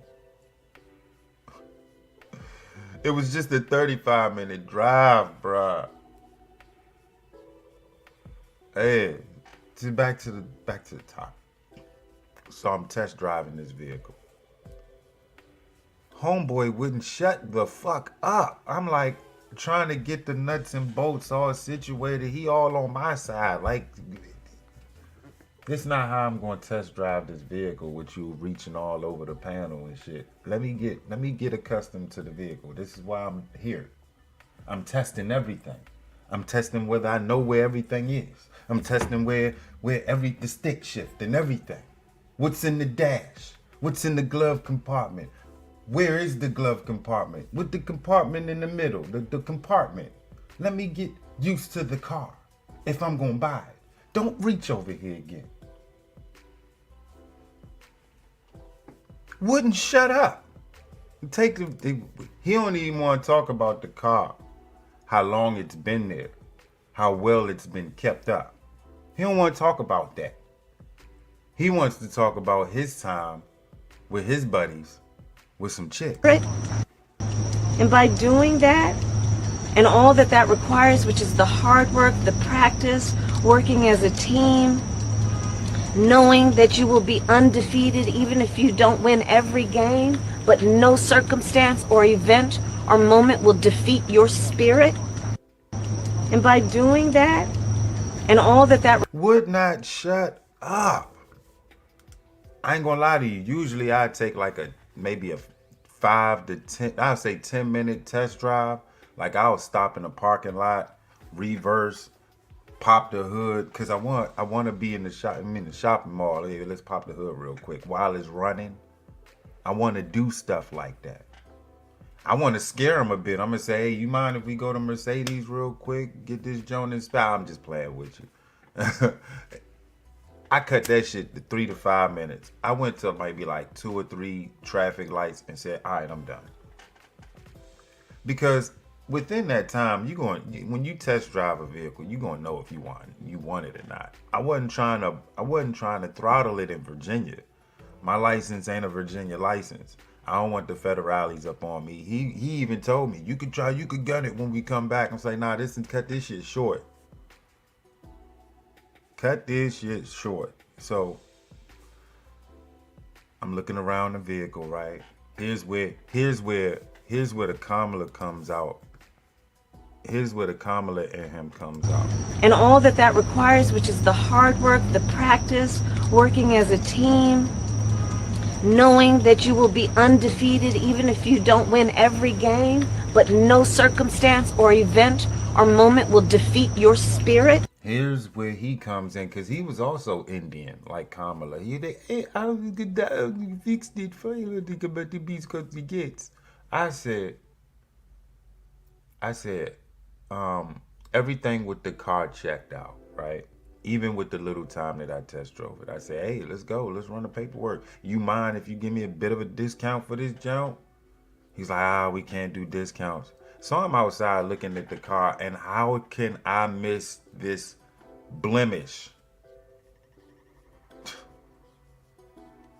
I ain't like the fact that they wanted to write up paperwork for this shit too, because I don't trust them. I don't trust dealerships. I don't care if they the best dealership in America. They wasn't, but I don't care if they got 5+ point reviews. I don't trust them. You selling me a used car. I don't trust you. The car is used. The only thing you need to tell me is, I'll give you a discount. Because I already know sometimes out of 10, and it's more than enough, people be buying lemons and they don't do their due diligence. In this case, you can't fuck up this type of vehicle. And if you do, you're going to be fucked up. So, and when you buy a vehicle like this, you got to be on game. So, don't whip up the paperwork, but there's a blemish on the car. The gas cap door is missing. And the color of the car, the color was white. It was all white. The gas cap door, the inner was black. You could see that something was wrong with that car. I said, I'm not pulling this car up off the lot without a gas cap door, bro. That makes no sense with a car like this. I could not bring this home and be proud and confident that. And then you want me to come back to VA to get a gas cap door? I looked on eBay for the exact same gas cap door. $57. I said, y'all not just gonna try to fix this junk in a jiff? They said, we'll write something up saying that you could come back and get the junk fixed. I'm like, you're not understanding me. I live in Prince George's County, Maryland. I crossed the bridge to get this car, which means when I decide to get this car, I'm gonna have to catch an Uber or some shit It's gonna cost me a grip just to get out here to get this car. So when I get this car and I take it out on a lot, I don't want to come back. Kamala and them again. Circumstance or event or moment will defeat your spirit. And by doing that, he says, to be honest, I can fix the gas cap door right now. Well, motherfucker, do it. And it better be right. Because when I get home, I don't want that junk jiggling, baby. I don't want that happening. Because then I'm going to come back. But I'm going to come back with my money back. So he said, I can fix it. Just let us draw up the paperwork and whatnot and blase blah. I said, bruh, I'm sorry. I'm not walking out that door with that gas cap door without it. Man, y'all going to have to put that joint in. Just let me know when y'all put that joint in. He said, it doesn't take a day or so. I said, you just told me you could fix the joint like that. First, you told me somebody was going to buy it the day I test drove it. I said, I can wait them out. You reached out to me the next day and I said, hey, is the gas cap door first? Is it fixed? He was like, no. I said, look, I'm not coming back unless that junk fixed. And when you fix it, send me the purchase order. Bama never did it. So this week, I gave him a week. This week, I calls in. I'm like, yo, y'all still got that car for sale? They was like, we sold it. I said, what idiot drove that shit off the lot? And I get it. I could have got it out of there. I could have bought the car. That's his principle. When you buy a new car, you want to leave out, even if it's a used car. When you leave out, you want to leave with a blemish? Now think politics. See the simplicity of it all? See the simplicity of it all? Now just translate everything I told you about politics. Who's the car? The blemish. The blemish. I'll show you. I'll show you. Remember the story I just told you.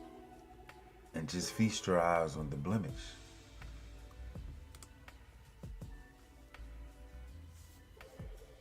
This is the blemish.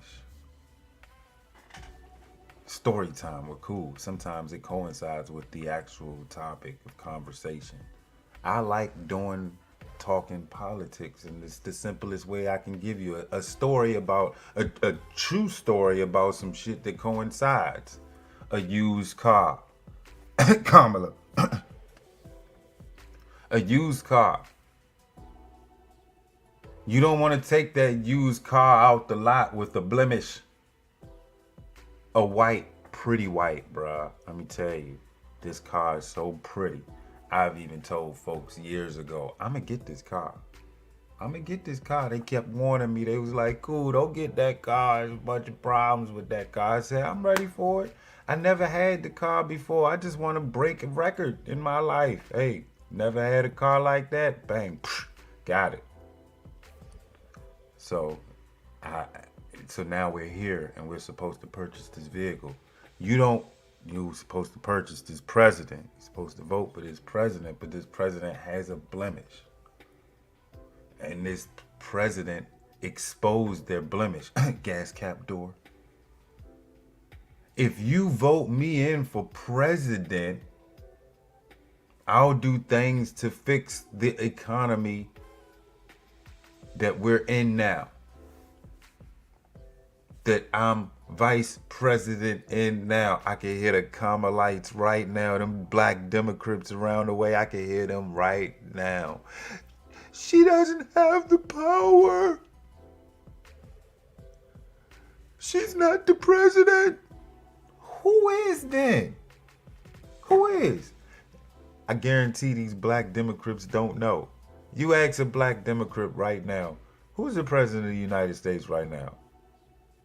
I bet they couldn't tell you right now. They confused just as much as we are.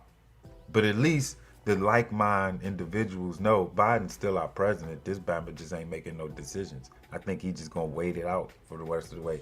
They're saying he's meeting with these other leaders. This Bama is sick. He stepped down because he's sick. Y'all still flying him around, meeting with Netanyahu and shit. This Bama can barely speak clear.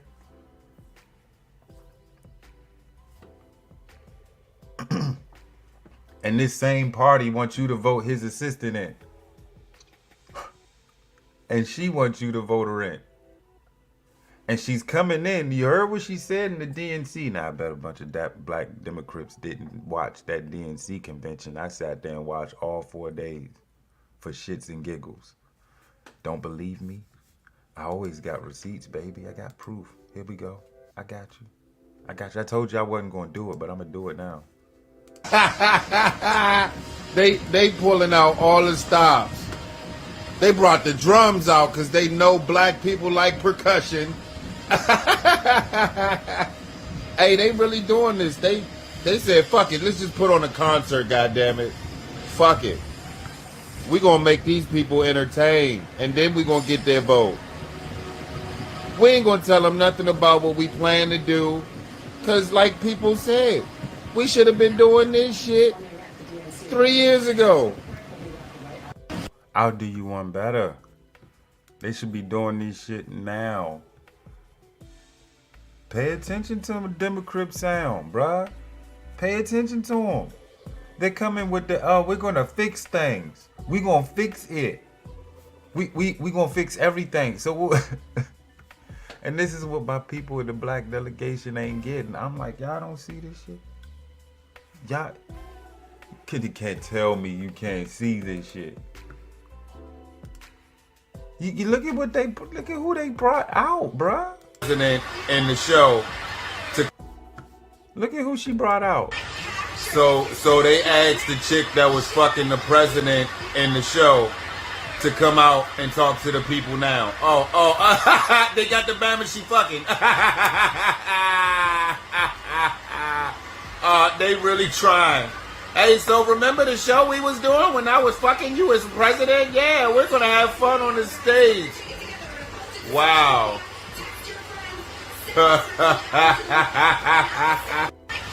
So they asked the chick that was fucking the president. Oh, by the way, that Kamala pep talk speech thing that she was doing. And by doing that, this shit garnered how many comments? Hold up, this shit was 1,397 comments. It's a lot of Kamala haters in the comment section, and I don't mind. I don't mind at all. This is showing me where my content is going to lead me. This one, Brandon Jamal, a good dude. Just my man got a crash out tendency on your. He a cool dude though, man. I think he funny. Peep it.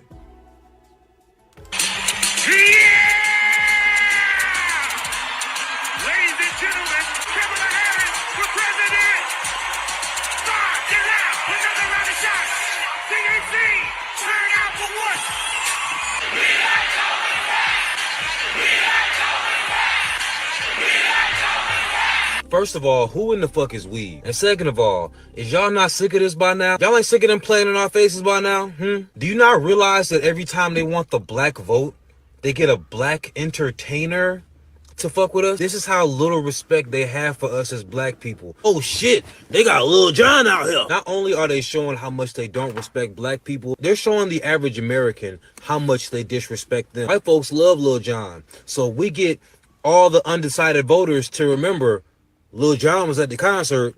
I might fuck around and vote for this bitch. You didn't have Megan Thee Stallion and Lil Jon at your concert. My bad, at your presidential rally. I thought it was a concert. Every election, they pump millions of dollars into swaying undecided voters. Do you know an undecided voter has to be the dumbest person on the planet? Think about it.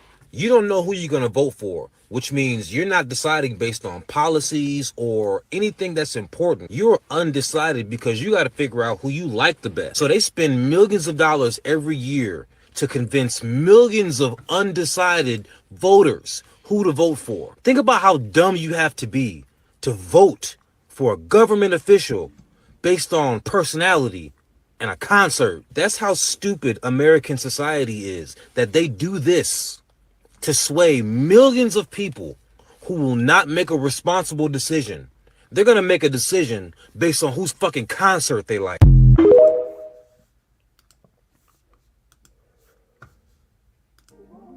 My man preaching. My man preaching, bruh. Hey, I'm setting shit up. I know y'all see this long scroll I wrote. I did this intentionally. Starting to learn the content game, bruh. Shout out to them folks that been talking to me. Some folks was telling me I should write the book that I said I wanted to write. Some folks said they was gonna teach me how to write that book that they want me to write.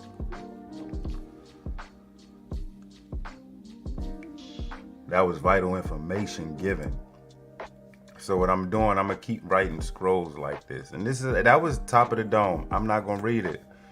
It's gonna be reproduced and put out on the YouTube. And then I'm gonna see what it do. Just like my homie was telling me to do a while back, but life was life, and bruh, life's still life. You see, I got, not too many people can get 10 likes on a post, bruh. And I'm only talking about us small time Instagram profile holders, account holders. Or the small time YouTube channel holders. We can't eclipse 5,000, and the ones that said 5 to 10,000 or 15, 16,000, they can't hold their own weight. It's too much for them. They feel like they gotta do something, and that something is nothing. So they just wasting their good old time YouTubing. That's what I call it. YouTubing, because you ain't doing nothing of content until you crash out or you flatline. Because there's gonna be a situation where you do a live and only 2 people up in that joint. You used to having 30 or 40 or 50, sometimes even 100, and you ain't getting that no more, and you gonna want to quit. You're not gonna sit down and think like, what did I do wrong? Because in America, we ain't accountable. Just like Brandon Jamal mentioned. I don't know if COVID, you know, I used to say this and I used to be like playful with it. It used to just be a joke, but there's some truth to it. COVID messed a lot of minds up. And as a coach of the youth, I see it. COVID messed some minds up. Like, y'all don't even know how to socialize these days. And y'all wonder why everybody's single and frustrated. Because y'all don't know how to communicate anymore. Y'all been in the house for 3-4 years. You talking about yourself cool? Yes, too. It's me too. I'm a part of this shit. I look at y'all in y'all face when I'm walking in public and y'all don't even make eye contact no more. I do you one better. I speak to people in public. Y'all just think I'm some introvert, antisocial ass dude that just don't want to leave the house. Nah, I'm busy. Y'all see me out there. I got proof. You need to see it again? Here. I'm out there in these streets with the youth. With the youth. I'm out there. So I'm not confined into a little box. So you see me behind this jump. You think this is it? No. Shit, there was a time I was thinking, like I told you the last lie, I was thinking about running for office at one point, but I just feel like I couldn't, because I wouldn't run Democrat, and I wouldn't claim I was about to say Republican. I wouldn't claim Republican. I wouldn't claim them. The scariest thing to do in a Democrat-ran community is claim independent, because that's just saying you're a Republican in their eyes. So me running like that and being a double agent for independent, posing as a Democrat just to get votes, I get exposed. Somebody exposed me. Somebody pulled my records up from high school or some shit. It's not like I was expelled or suspended, but they will try to find something to pin on me. He worked with kids. He trying to be a head coach, but he can't. What? What?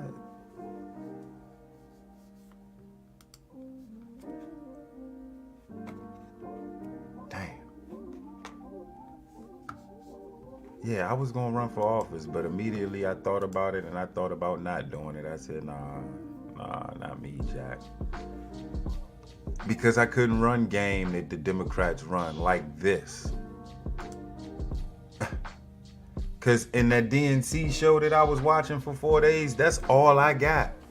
Democrats. We are for the working class and we hate the rich. The sheep. Yeah. She's right. Yeah, she's over there preaching. Yeah. Democrats again. Now, please welcome our next guest, multi-billionaire Oprah Winfrey. The sheep stood up and applauded just like the meme says. This is some sad shit.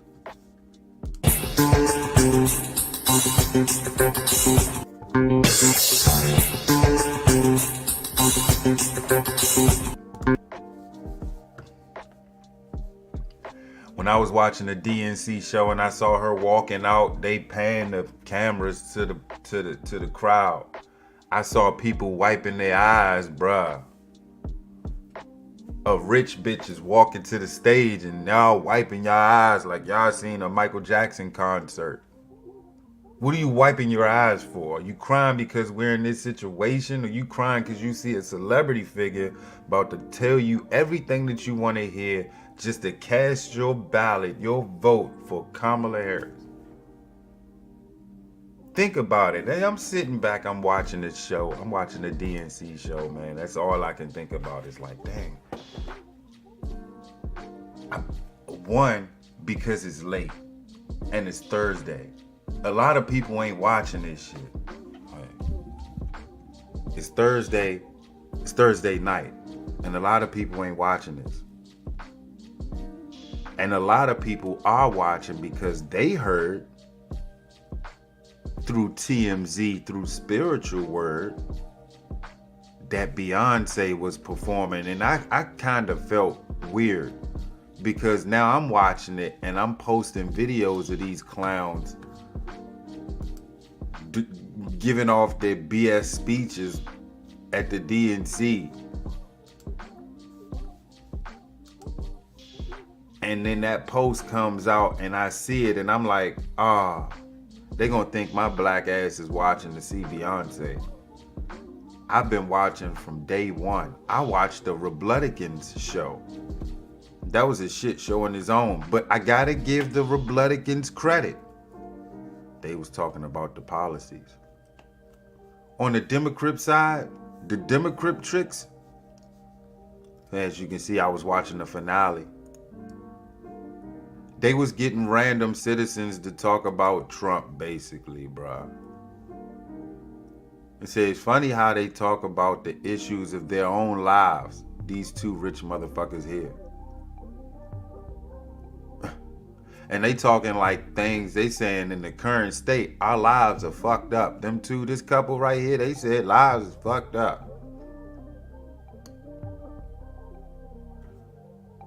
The folks that you are on stage with that mic in your hand with your wife talking that shit, they're in office right now. So any promise that they make from this moment forward, as a Democrat lover, you can't possibly believe them at this point. That's what I'm sitting at home looking at this shit thinking like, how on earth can they believe this shit? Did the percussions get to them? Did Kerry Washington get to him? Megan Thee Stallion, did that get y'all riled up for a campaign trip in 2 months and a coup? She wasn't even voted in the primary? You didn't even do this shit right. And I got black Democrats telling me how my vote for not Kamala is a problem for the community. Motherfucker, you are a problem for the community. If you think that. Who did you vote for locally? Damn, you know what? When I vote local, I try to vote for the person nearest, and this is true. I try to vote for the person nearest to an independent or a Republican, because I'm so through with Democrats. I'm sick of y'all. I'm sick of you black Democrats. I'm sick of y'all. How can, at this point today in 2024, how can you claim it at this point? And you try to sit there and explain to them that, hey, peep this. Peep this fact. The past 16 years, 12 of which has been ruled by Democrats. This is the part where they rebuttal. They didn't have power of the Senate and the Congress. And this is how they say it, because they're not fully aware of how government works. Hey, you didn't have the power of the Senate. So I'll come back with them and say, you mean to tell me for not one, not two, 3 out of 3 terms the Democrats ruled, that's 12 years. 4, 8, 12. Out of 12 years, not one time, y'all had control over everything. You'll be lying. And you'll be misinformed if you tell me, no. This is why I'm completely through with any black Democrat that want to talk politics with me that only vote on the basis of sucker symbolism and plagiarism. Because homegirl is really stealing Trump's flow. You know when somebody steals a rapper's style, we quick to call it out. If you're watching the DNC and the RNC convention, you watch both of them and you watch how the one-sided the legacy media is, you see Democrat tricks. Nothing but Democrat tricks. I honestly feel sorry for the Republicans. I do. They seem like they the good guys. They seem like they the good guys and the Democrats are the bad guys. If I had to choose, the Republicans seem like, man. But then you look at the Republicans and you're like, why don't y'all fight back, bruh? They be bitching y'all. Democrats be bitching the Republicans sometimes, and I just be sitting back wondering, like. And I know an independent, even Kennedy, who let me down this week. We'll get to that. He has to be sitting there like, look at this tussle back and forth. It's not even about policies. And they're going back and forth. It's not even about policies. It's like, y'all not even focused on bettering what you fucked up already. You're not trying to fix it. You know, we still giving money to war in Ukraine. We still funding that. Oops. Sending all our weapons out there. Shouldn't we keep some in the stash just in case? Because I think if Kamala wins, bruh, it's like I told people. I said, if I was Putin and Kamala win, I'm going to be like, nuke it. If it happens, hey, you can't blame me. We'll all be dead. So, yeah, them nukes are powerful over there in Russia. Russia and China, you probably don't want to mess with when it comes to nukes. Let America legacy media tell it. They'll probably tell you we the most powerful. We probably got the numbers, but them Bammers strategically got the quality. Do your research. That's how they do your research. I'ma just say, Russia's been holding this big ass bomb for decades. And I'm almost sure it only got bigger and better. I think it's called Bomba. It's something Bomba. When you look that word up, you look Russia's nuclear power, and you read that part, and you read what it can do and when it was born, and you fast forward to 2024, you know at this point that Bomba that's been living for decades probably be a better Bomba. Yeah, I could pull it up, but I don't know. I'm trying to abide by YouTube guidelines because the whole object of this podcast is content creation and how to get this thing completely popping. Now, reminder, I do variety, folks. So if you're new to the platform, I do variety. Out of nowhere, I can remind you about the electrical car that doesn't need a driver. That they're steady working and fucking up Cali as we speak. Waymo. We've been there though. I don't even know if I got that video up there no more, but it's there. It's happening. It's funny, we talked about this shit 20, 25 years ago, 30 years ago. How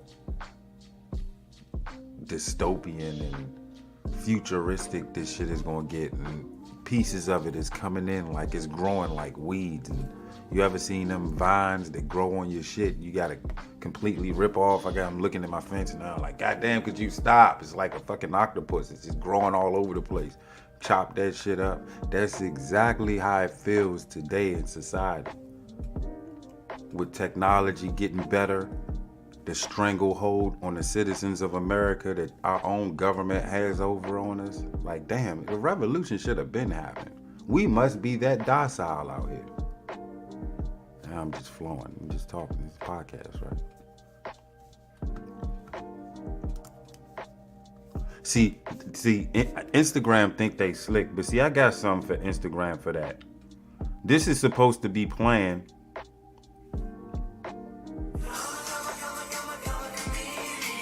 I'm gonna keep that there. I don't care what YouTube do for that. That's the shout out. Hey, shout out to Chameleon.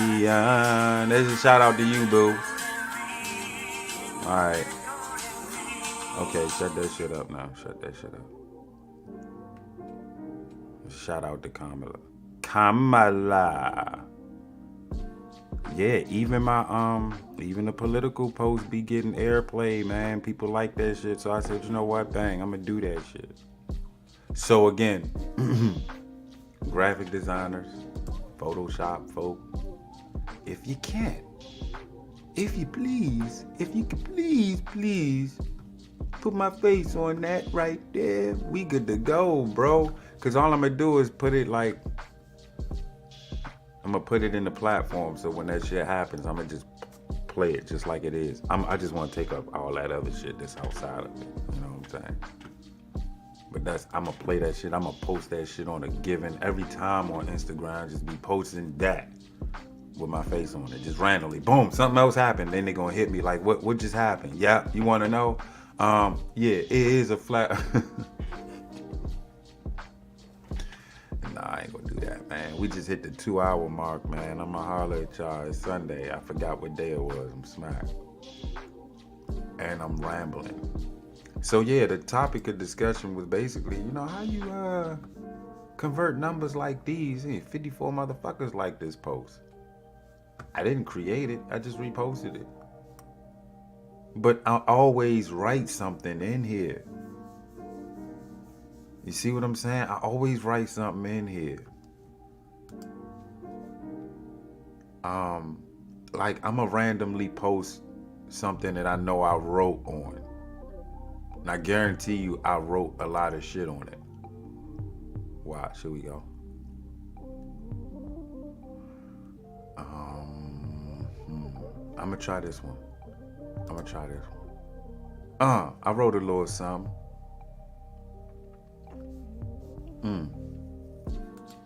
I wrote a little something, but let me see this one.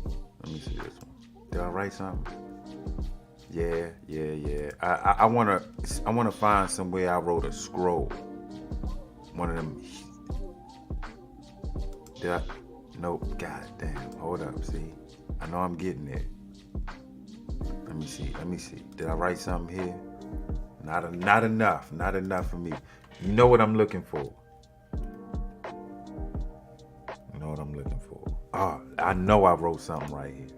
There you go. Bang.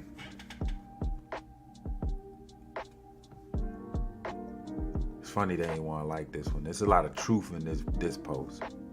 But yeah, I wrote a lot of shit. See, this is worthy. I gotta pick them out individually, slap them all together in a sandwich, put some mayo on that bitch and some audio and some visual, and voila. So I'm gonna do that. I just gotta, yeah. See, I write enough to talk about, so that's what I'm gonna start doing. Reposting. Yeah, that's about it, man. So that's the goal. Like, hey, conversion. Go to the YouTube. Like, I'ma just start posting random shit like this and see what it do. I used to. Documented immigrants that are the least likely to commit a crime. What did she say?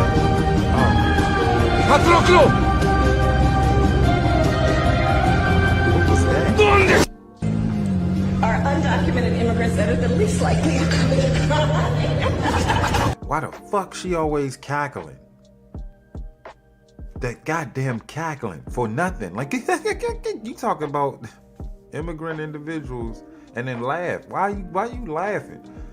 What I wrote? I think I said, yeah.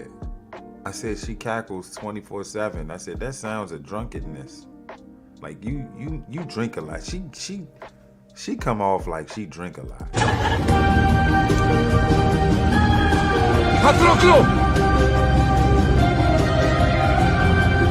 Y'all ain't feeling that? Y'all ain't feeling that? I showed y'all some ish that happened out here where I'm at. They report shit always go down in New York, especially out in them borderlands. Borderlands, for real. Cali, Arizona, they getting it. They getting it. They feel it. See, when you in Democrat land, you don't see what they see. That's why when the legacy media is irresponsible as they is, you can only get what they give. And if you sit back behind the tube and receive it every day, and you don't know how to decipher and disseminate from that information to find the truth, then of course you're gonna vote for Kamala Harris because you like that sucker symbolism shit. And me, I feel like it's my duty, even though I got low numbers and not too many people pay attention to me, I'm still gonna throw that truth out there.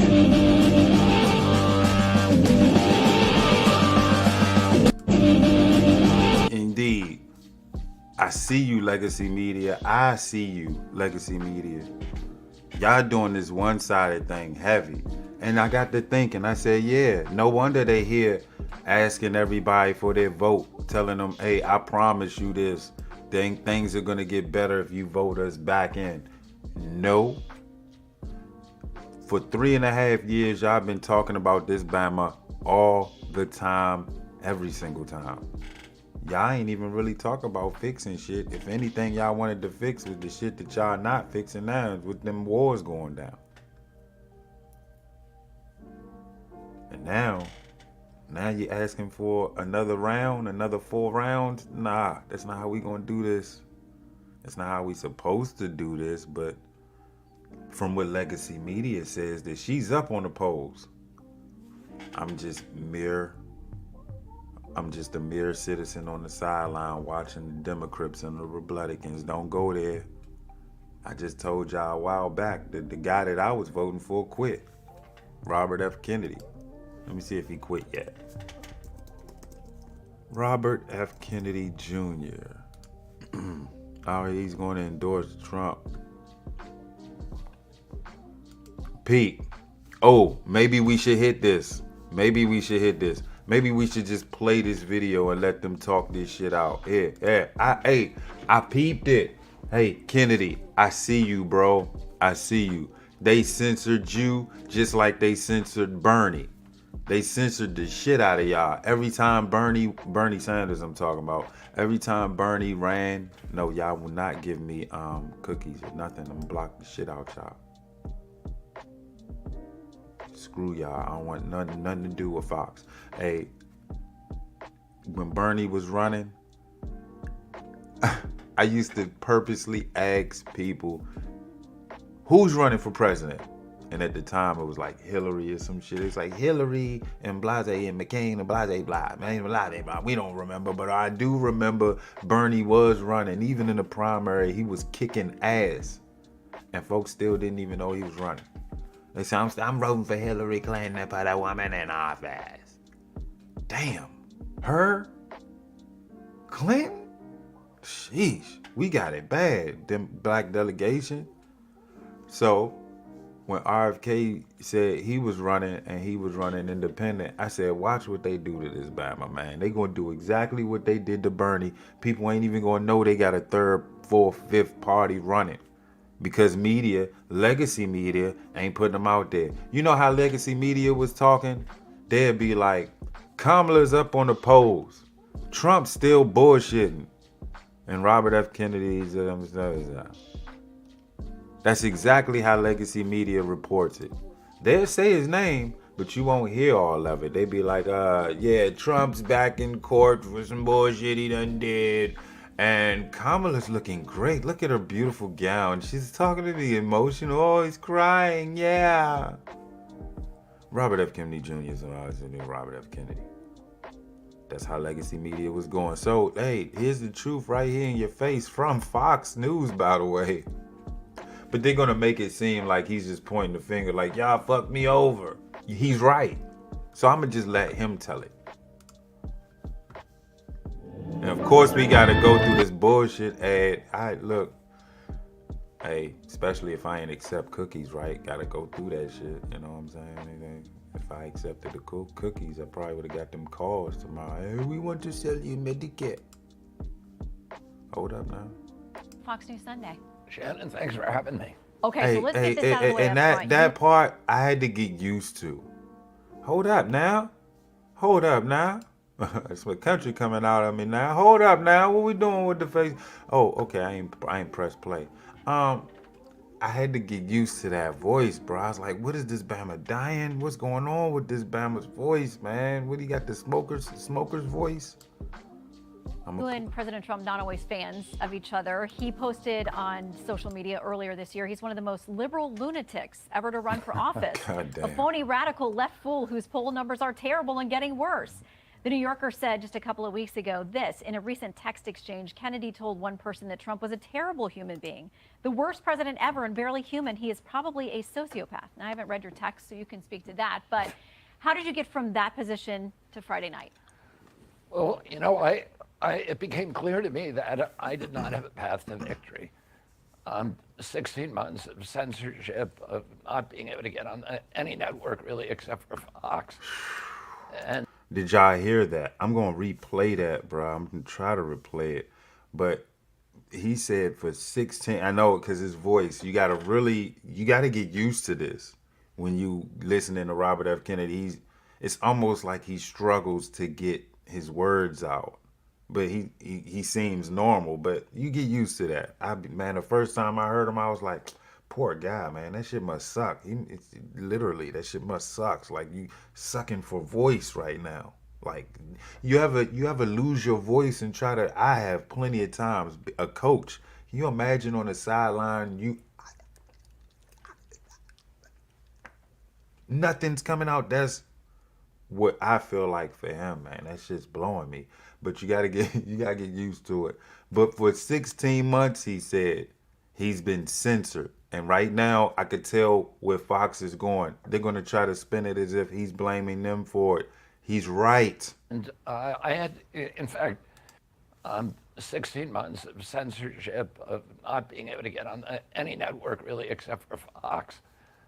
And I had, in fact, when Ross Perot ran, in the 10 months that he ran, he had 34 appearances on the networks. Mm-hmm. I had 2 appearances in 16 I remember months. So I was blocked off the networks. I was blocked. I remember that Ross Perot bit, man. I was a kid. I couldn't even vote, but I was like, I was kind of liking the dude because he resonated with me. We both had big ears and shit. I was like, I messed with the Ross Perot dude. I ain't know what the hell he was with, but as a kid, That was the dude, cause I ain't like the other two, the Bushes. I was like, man, fuck that Bama, man. He had my brother out in Iraq. He had my brother out in Saudi Arabia. I don't mess with that Bama. If anything Bush, I ain't fucking with. So, yeah, it's when you trying to go independent, man, and they doing this to you like Ross Perot.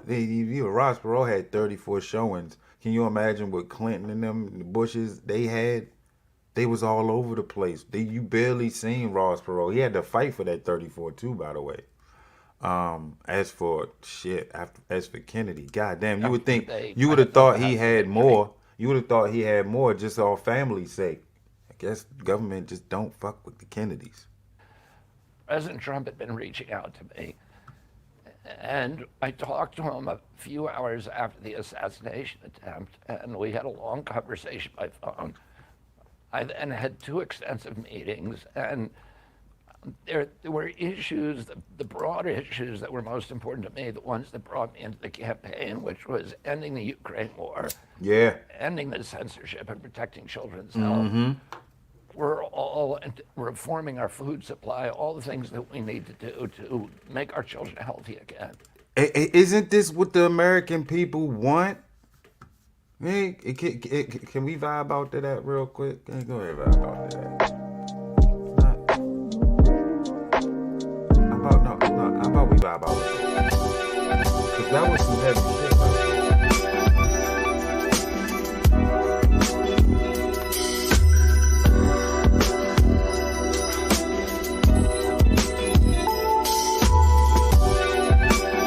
You disappoint me, Kennedy. You disappoint me, man. Shit. You're almost forcing my hand to go Republican. Yes.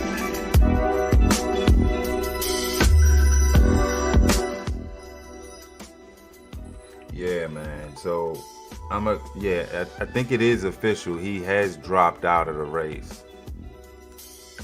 Hold up. For the people.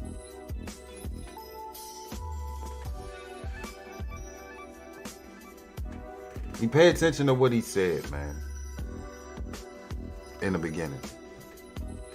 Right before I stopped it. Pay attention to what he said. Those are all things that, and there were issues, the broader issues that were most important to me, the ones that brought me into the campaign, which was ending the Ukraine war, ending the censorship and protecting children's health. We're all reforming our food supply, all the things that we need to do to make our children healthy again. Y'all don't even understand it. They messing with our food. They messing with our farming, man, especially black farming.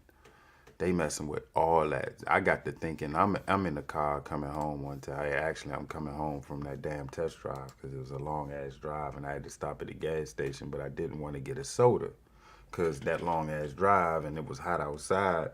That soda was going to do nothing but get warm. So I wanted to get some type of juice that even if it got a little warm, it still tastes right. So what my diabetes wanting to have an ass do, I went and got one of them fruit brisks, them tropical juices, joints, big gulp joint in 7-Eleven. I bought one of them.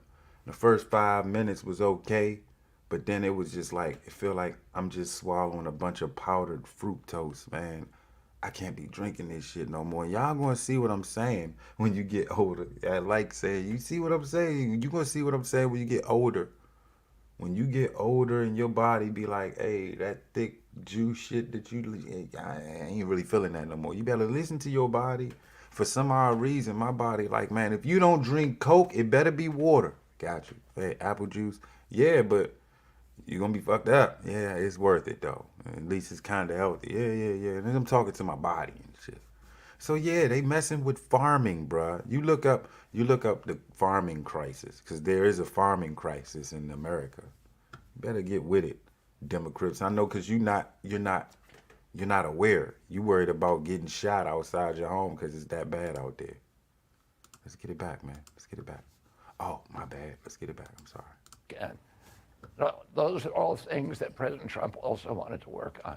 And he invited me to form a unity government, we agreed that we'd be able to continue to criticize each other on issues on which we don't agree. This Bama should be his running mate, bruh. Fuck J.D. Vance. This Bama should be his running mate.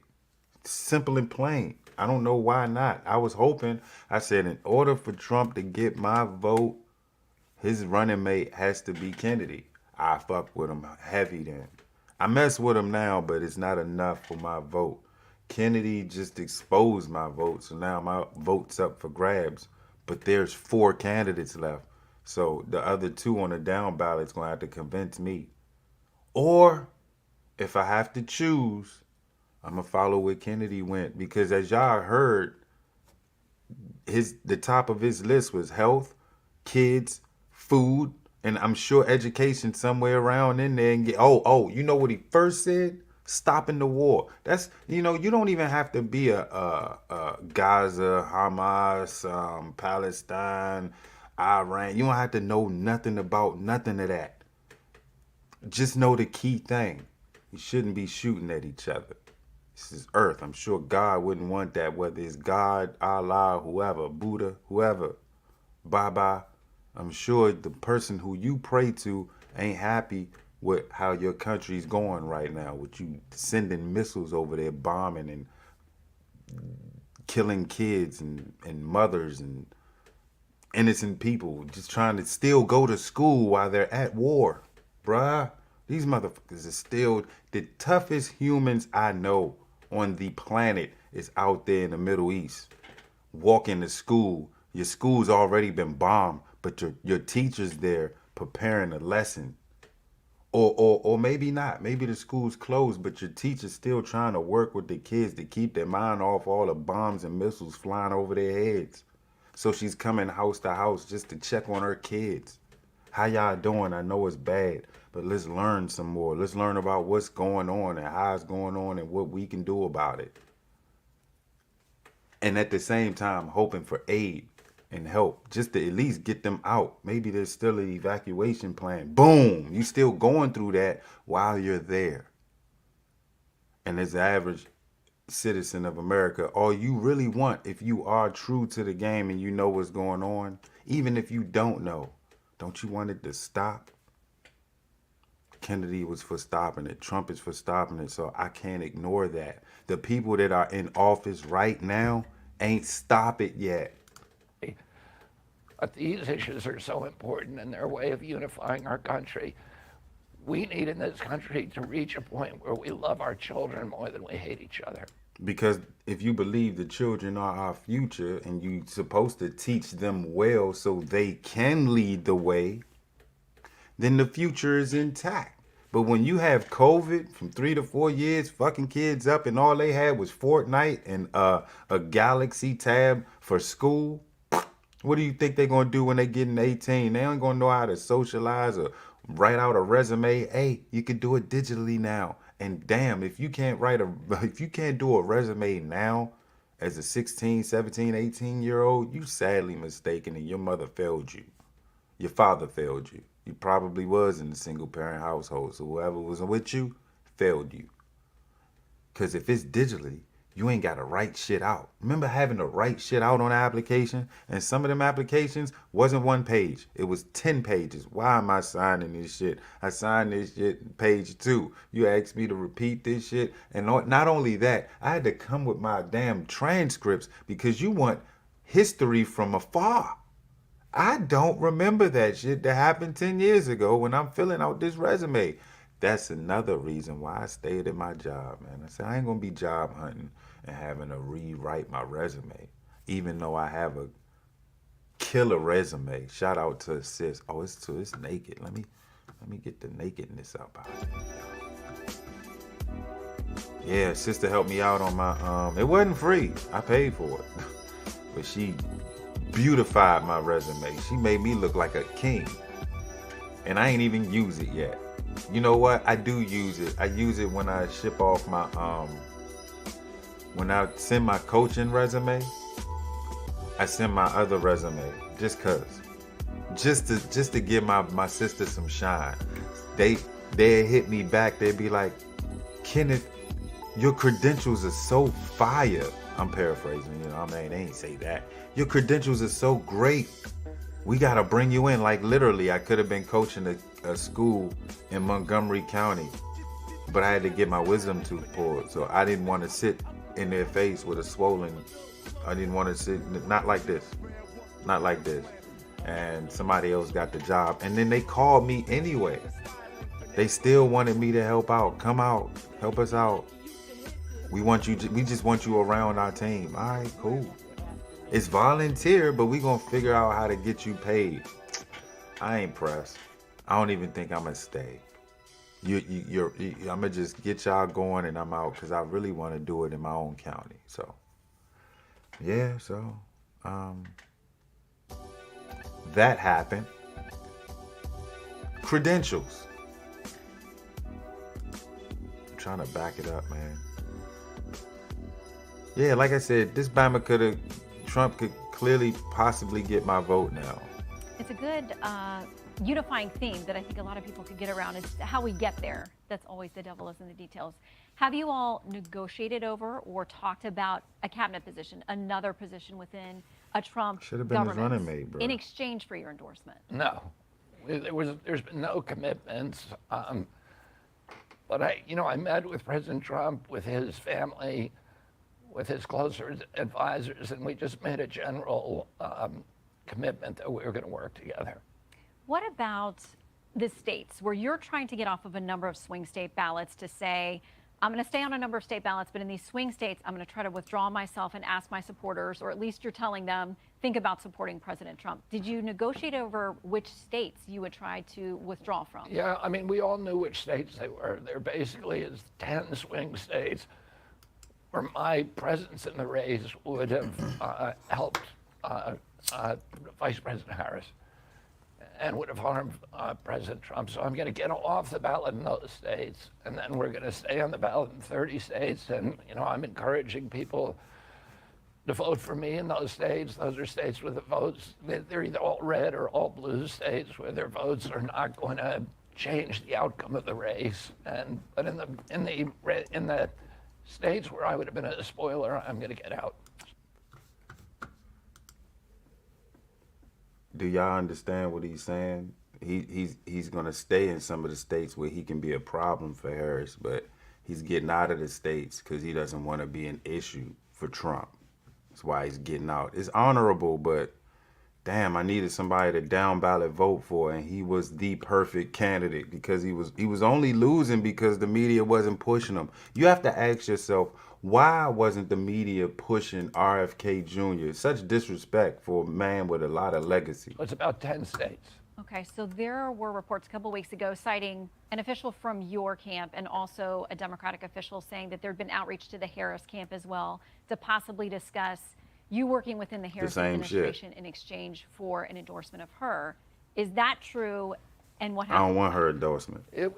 I reached out to them on the same basis that I reached out to President Trump, and we actually talked to other presidential candidates, including Chase Oliver and the Libertarian Party, about figuring out ways that we could end the polarization and the hatred and the vitriol, start talking about issues.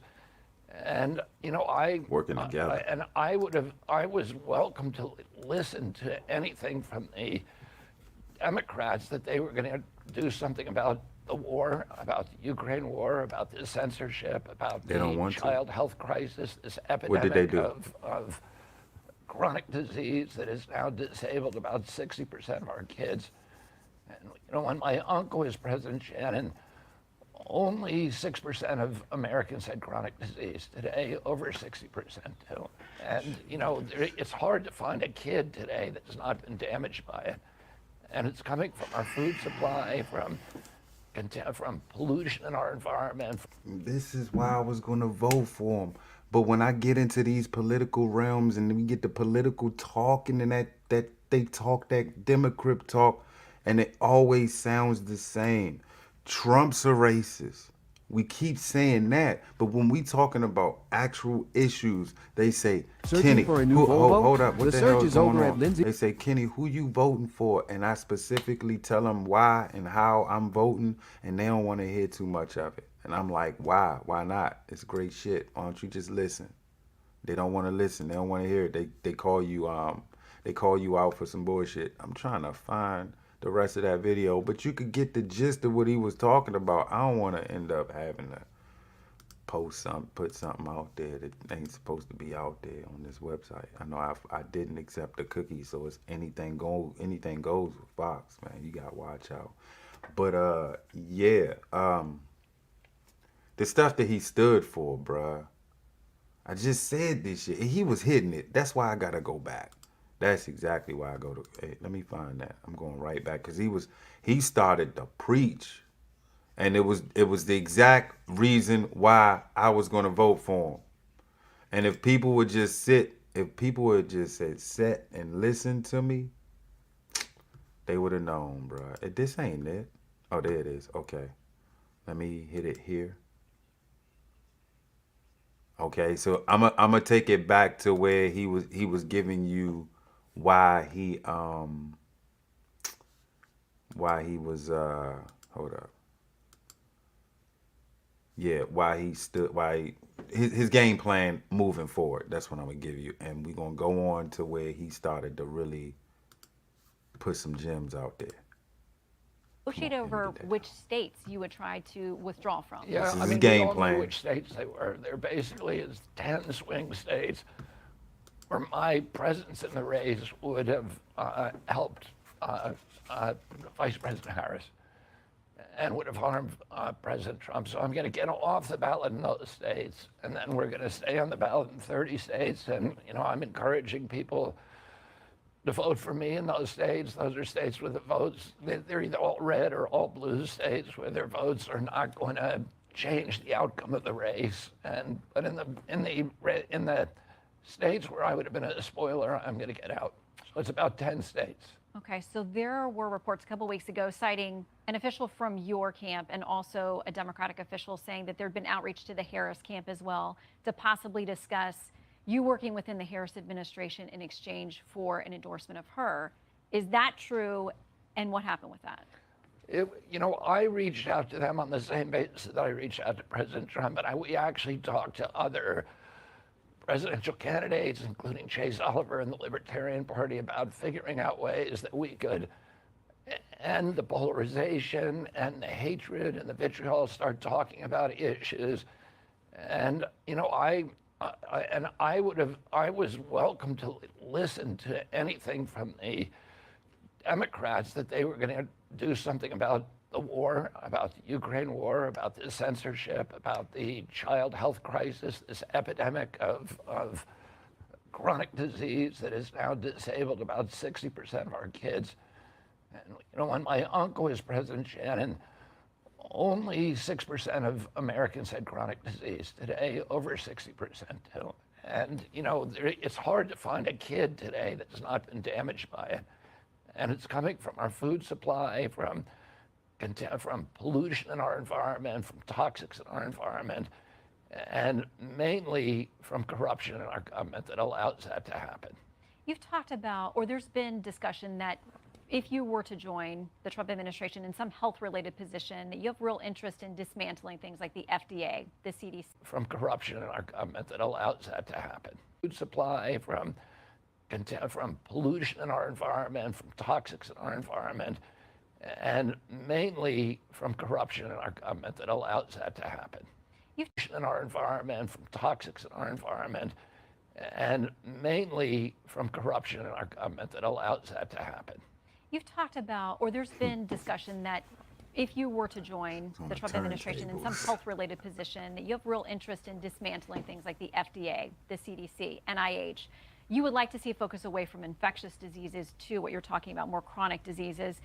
Is it fair to say that you would try to dismantle some of those organizations? No, I wouldn't dismantle them. I would change the focus. Hold them I would accountable. end corruption. Hold them accountable. Right now, 75% of FDA's budget is coming from pharmaceutical companies. That is a perverse incentive. In NIH, scientists and officials in NIH who work on drug development, who incubate drugs for the pharmaceutical company, get to collect lifetime royalties from those products. These are regulators. They're supposed to be looking for problems in those products. Hey, they got these pharmaceuticals like albums and 360 deals. We have these agencies that have become sock puppets for the industries they're supposed to regulate. So they're not really interested in public health. Everybody, the most profitable thing today in America is a sick child. The most profitable is a sick child, and the profitable is a dead adult human being. Jeez. Or a sick adult human being. Everybody's making money. You folks that's not going to the doctor, you are an issue. You are the ones we're trying to get to. We want everybody sick. Every damn body. Hey, get the veggies. Get the veggies. Get the veggies. Get the veggies. The water, the water. Taint the water. Taint the water.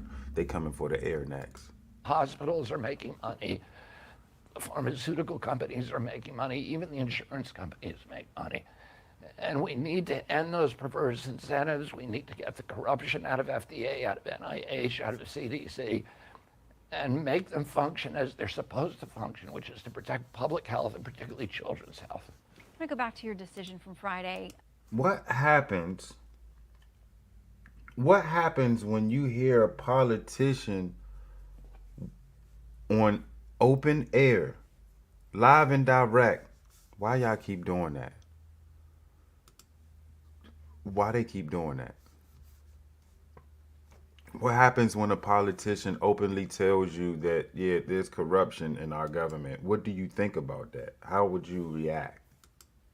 How would you react? Clinical decision support is You know what's starting to go down? And maybe because I ain't accept the cookies, but it's as close as the ending gets to this. And once I go idle, this don't switch articles. And I don't like that. Practical, and I am focused on one thing, which is how do we restore health for our children? And that touches many, many other issues. How do we regenerate our soils in this country? How do we protect small family farmers? The incentives are all going to commodity agriculture, and that's what is feeding this chronic disease epidemic, the processed foods that are created by commodity agriculture. So we need to do all of these things at once.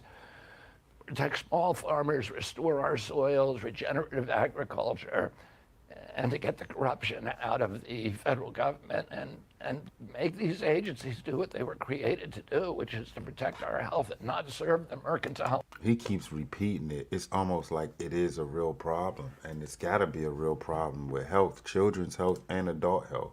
Interests of the pharmaceutical companies and the processed food industry. This decision is not without personal cost for you.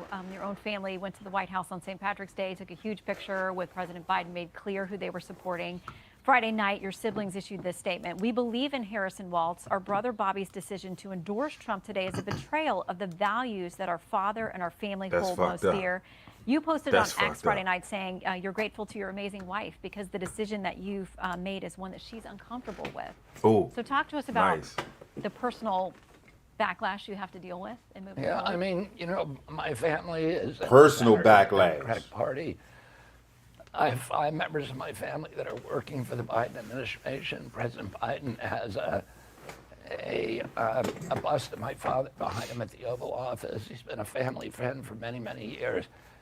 And my family is, I understand that they're troubled by my decisions. And, you know, I love my family. I feel like we were raised in a milieu where we were co-workers, encouraged to debate each other and debate ferociously and passionately about things, but to still love each other. So, you know, they can,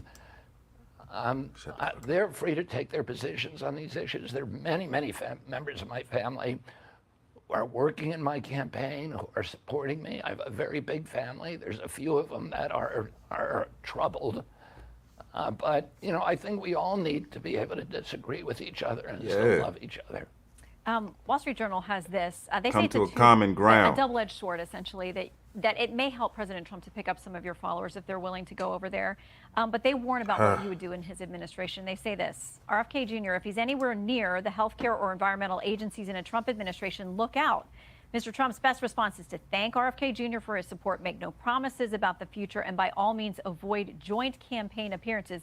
You've already had one. Will you have others? Will you campaign for President Trump? I'm going to be campaigning actively. I think President Trump is going to make a series of announcements about other Democrats who are joining his campaign. And you know, I want to make America healthy again, and so does President Trump. So those are objectives. You know, the Wall Street Journal may be worried about shareholder value for pharmaceutical companies, and I think, you know, I talked specifically to President Trump about that issue, and he said that he wanted to leave as his legacy healthy children, and that, you know, that Hey, get it out, bruh. Get it out, bruh. Robert F. God Kennedy damn. Jr. Thank you for your time today. We'll see you on the campaign Get trail. it out, bruh. Struggled at the end there. God damn it. Bring us back to this, man. You gonna vibe out real quick. Some more political shit.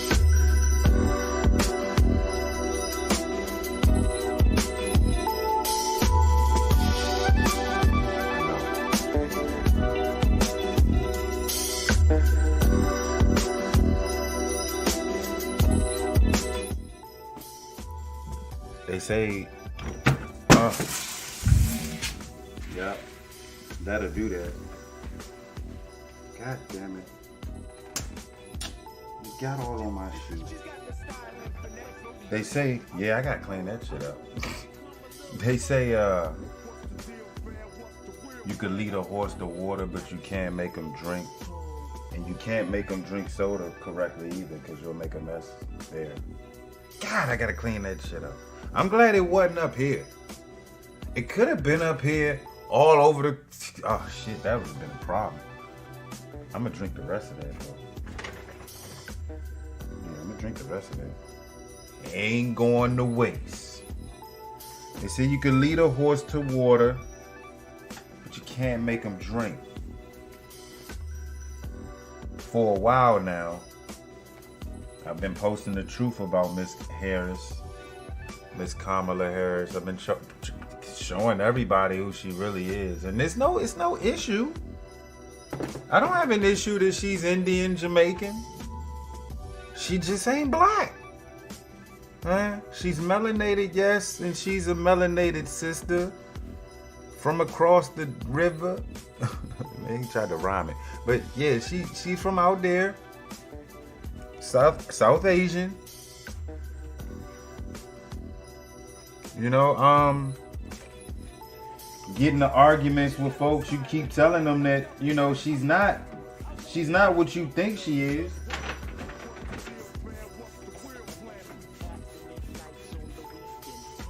And hey, I'm trying to clean up at the same time. I'm sorry, y'all. And the messed up part about it is they know. Like, even with these posts, you see what I'm posting. Even with those posts, they know the truth. That's why they stopped commenting on my shit. You know who they are. You know who I'm talking to. You Democrats.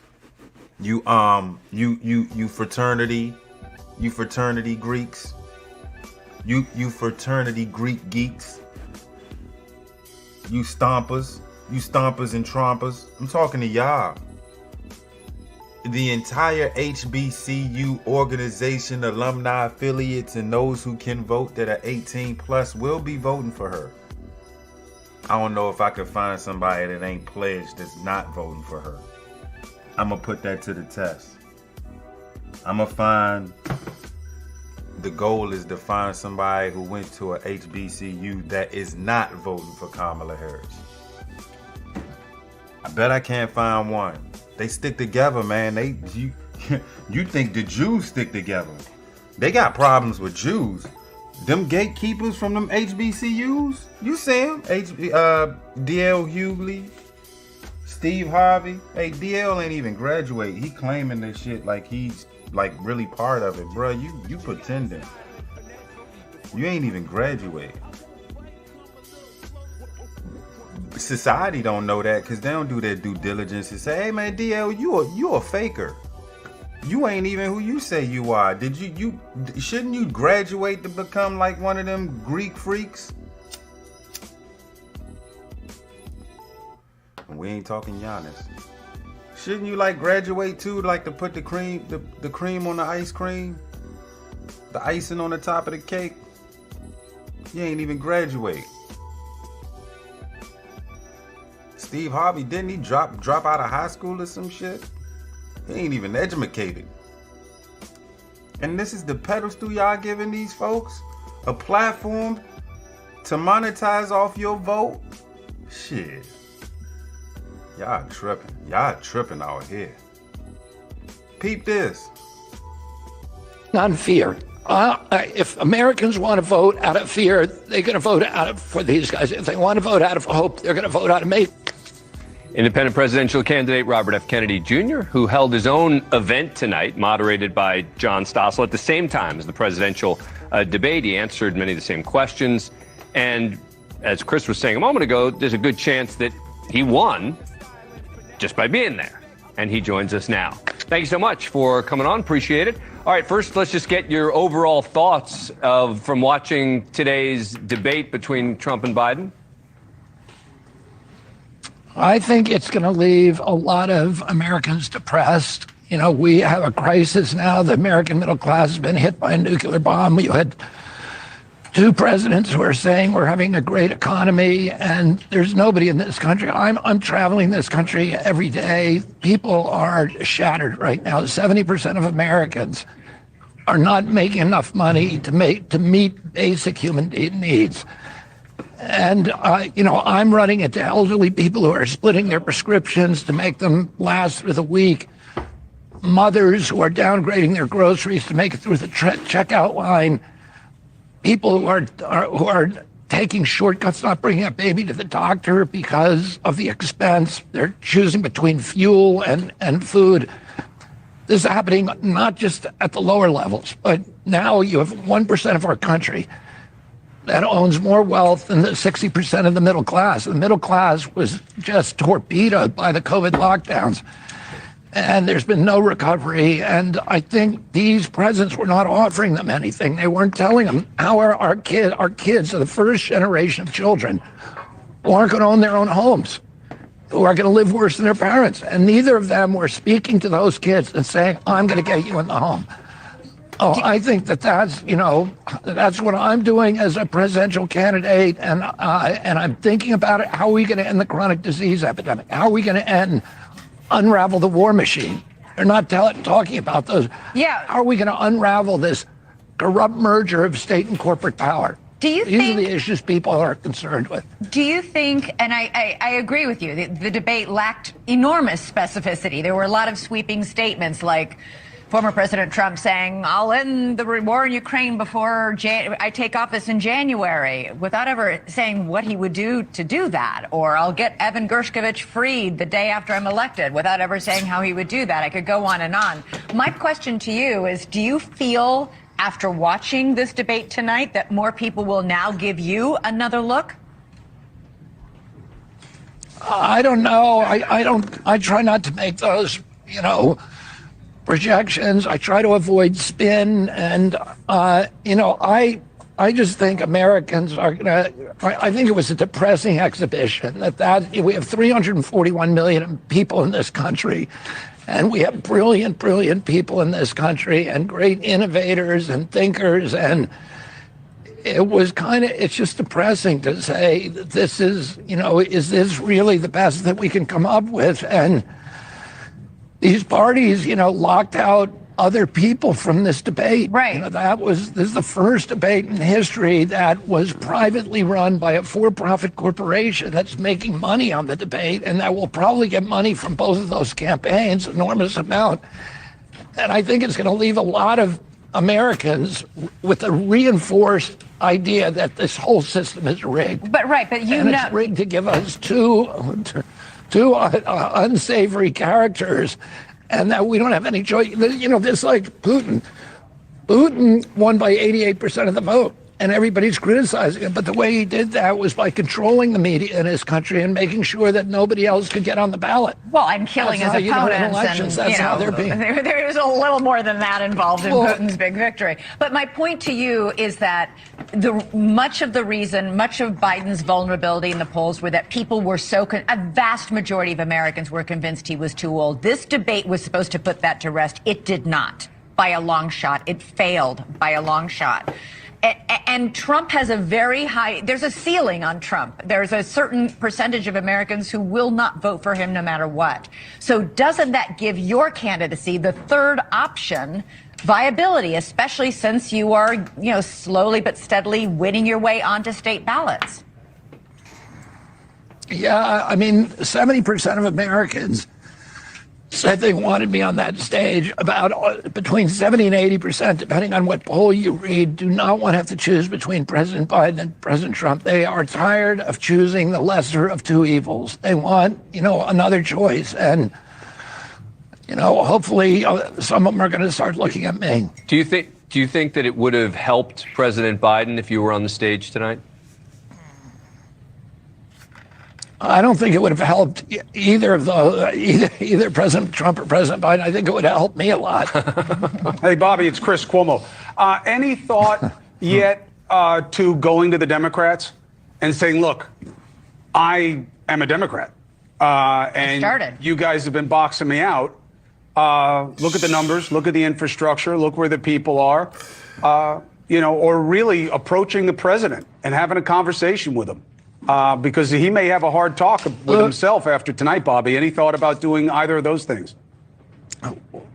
Well, poll after poll from the beginning, from last summer, but including this giant poll that was just taken by Zogby, shows that I'm the only one who can beat President Trump. In a head-to-head with President Trump, I beat him. In a head-to-head with President Biden, I beat him in a landslide at 39 states to 11 states. But President Trump, I beat him. There's no other Democrat who can beat him. So I think the leadership of the Democratic Party, the nomination, Chris, is going to fall into the hands of the superdelegates. The superdelegates are largely chosen by the donors to the party. And those donors are these giant corporations like BlackRock, State Street, Vanguard, the Pfizer, the military industrial complex, the pharmaceutical companies. And I think they probably would rather see Trump in office than me because, I think I'm a threat to their control of our government. I hear you, but Bobby, you don't know if you don't ask. And, you have to know that they're in scramble mode. They're going to pray for something else to happen in the world. You'll see who's friendly to the administration in terms of what people cover the next 2-3 days. Because if all of a sudden something suddenly happens in Ukraine or the Middle East and we stop talking about our election, you'll know why. But strategically, you're learning firsthand with your organization how hard it is to break into the system from the outside. The Democrats are looking for somebody. I mean, I don't know why it wouldn't be worth the energy for you to make yourself an option. Who do you have that phone conversation with, Chris? Do you know who that guy is? I could give you a couple people that I think I would have a conversation with that I'll call you. I'm just saying, Bob, look, you're a known quantity. Everybody knows that you have your own mind, but people know your family. They know what your background is. Nobody's got better Democratic bona fides than you do. And they just pushed you out because of how toxic the party system has become. But now the guy they pushed you out for is in free fall. So, I'm just throwing it out there because it would really solve their problems and yours at the same time. Yeah, I cannot predict what they're going to do. I mean, Would you be open to talking to them? If they reached out to you, Bobby, would you be talking to them? Of course I would. Of course I would talk to them. It would put me on the ballot with nobody trying to get me off. Yeah. I'm going to be on the ballot at this point in every state by mid-July. But I'm going to have the DNC suing me in every state. to get me back off of it again. So I would talk to somebody.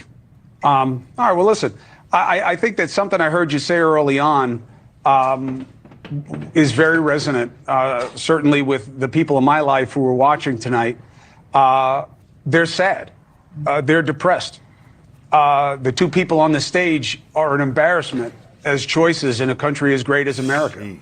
And I think that that was felt by a lot of people. And now the question is, what fills that vacuum? On Trump's side of the ball, he is what he is, but anybody who's proud of him with what they saw tonight has way too low a standard for themselves. So I appreciate you. I appreciate coming on tonight here at News Nation. You know you have an open platform for the duration to make your case as you have from the beginning, and we look forward to seeing what all of tonight means to you tomorrow. Chris, thanks so much for having me. Hey man, sheesh. I needed him to be that third party I can use my content for. Because as y'all can see, you can see his policies.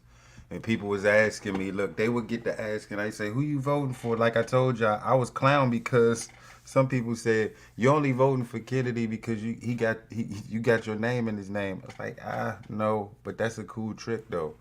And then folks was like, you only voting for him because of his uncle. Some people thought his uncle was his father because he's a junior. I said, nah, this Bama, that's the nephew.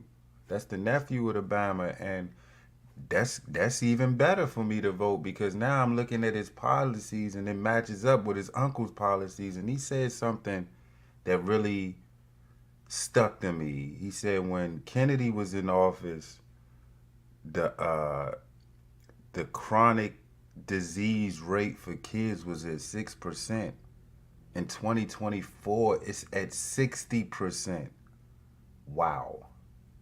6 to 60 in that many years. It shouldn't even be at 60. It should be at a steady 6 to 9% if it's gonna be any percentage. Y'all don't hear me though. Y'all gotta listen.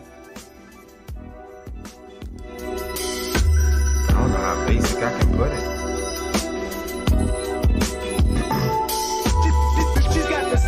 Because when you got a group of people that vote the exact same way every election, it's hard to penetrate that bubble. And when you stand outside that bubble, that same bubble is looking at you like you crazy. Like, man, what do you know? And I'm like, what do you know? And we all like, what do you know? And at the same time, are we going back and forth with the what do you knows? The government knows everything and they doing everything they want to do and no one's holding them accountable. Remember they was talking about how Trump is a 34-time felon? I bet if you run the rap sheet of every politician that's in government right now, I'm sure 90% of them got a rap sheet somewhere, something happened with them somewhere. But we ain't gonna have this conversation because you'll then move the goalpost 20 yards even more. Now I gotta throw a pass to get to where I was at first because I'm showing you exactly what to do with your vote. Hold it accountable. Make these motherfuckers work for your vote, damn it.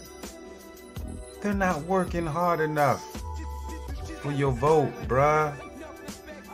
Those protesters out in the street, they have a point. A lot of innocent people are being killed on both sides. We're working around the clock, my Secretary of State, to prevent a wider war and reunite hostages with their families and surge humanitarian health and food assistance into Gaza now. To end the civilian suffering of the Palestinian people. And finally deliver a ceasefire and end this war. Like you should have did a year ago. Like you should have did a damn year ago. Should have stopped when it started. It should have stopped when it started. How about that? How about that? You showing you can't keep leading them to the water and they not drinking, bro. You just gonna have to defend yours. I stand 10 toes down on the way I feel about this election. If you want to talk, we can talk. it's gonna go there. You're gonna feel away. And folks that think like me, stand true, man. And we've only just begun. We just getting started, man. This is the first quarter. The ball has been tipped. And it's in our hands because now we getting called out for our lack of vote for the Harris clan. You ain't voting for her. They looking at us funny. We got the ball in our hand. What you gonna do with it? Some people are retreating back. Some people went to go sit down and get subbed. We ain't even called a timeout yet. We just getting started. Some folk that was with our squad, let me tell you what happened with them. You know what happened with them? Those are the husbands. Those are the boyfriends of the black women that say, you gonna vote for Kamala. You gotta add them too. Because you don't want to ruin a happy home with a vote for the truth. And I ain't saying the truth is Trump. I ain't saying the truth could be, hey, down ballot vote with me. Show them who's boss with your vote. That you gotta work for my vote because I'm intellectually sound. And what I hear from you, homegirl, nothing. What I hear from you, homeboy, you talking about her. And she's rebuttaling talking about you. And y'all talking about each other, but y'all ain't talking about the citizens of America in which you hold, man, you work for. And I'm looking at both of them. You see me, I'm looking at both of them. Y'all got to get it together. I can't wait for the debate. Debate is going to tell the tale. The problem is, and I'm going to bring you back to Kennedy. The problem with that is, why didn't they invite him to the debate? And then they saying he won a debate. He had to have a debate by himself. Can you imagine that? You got everybody watching the debate with the Biden and Trump. And they had it early. But if you ain't know any better, Spammer Kennedy was doing a live stream and being asked the same questions from another moderator for him. He's by himself in somebody's basement answering questions remotely, trying to compete with the debate. But can't nobody hear him. Y'all don't even know this Bama's policy. So when they hear that I am voting for him, I'm like, y'all don't even know what his policies is. And then they ask me what his policies is. I say, you know what? He stands for the people. I can't give you specifics, but I tell you what, he's really looking out for one, health. And the top of his ticket, he wants to end the war. You know what's funny? If Kamala wins and we still got this war in Gaza and shit like that, what are the Democrats gonna say? I'm only talking about the black delegation or them. What y'all gonna say? They still bombing out there. You got folks in universities starting to throw windows and rocks and bombs and shit in our schools and paint bloody war on your schools and shit. They doing that now. It's gonna elevate if we don't get out this war. It might even be some terrorist attacks. Yep, because it's election time and we need to elevate that. Don't think that we ever eliminated that.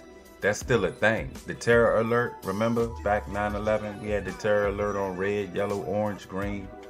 We had to pay attention to the colors every day. Hey, we're at a yellow today. Why are we at a yellow? Because we think something might go on. Y'all remember that?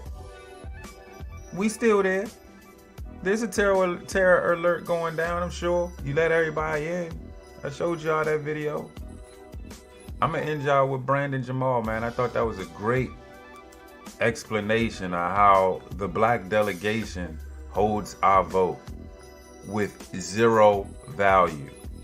It's got 10 likes. It's got a lot of likes. Probably a lot of plays with that. But yeah. I'm gonna leave y'all with Brandon Jamal. Y'all be safe out there, man. It's Sunday. Have a cookout. The heat is going to dissipate soon. It's almost September, almost fall, baby. It's almost fall. I holla at y'all, man. Be safe out there.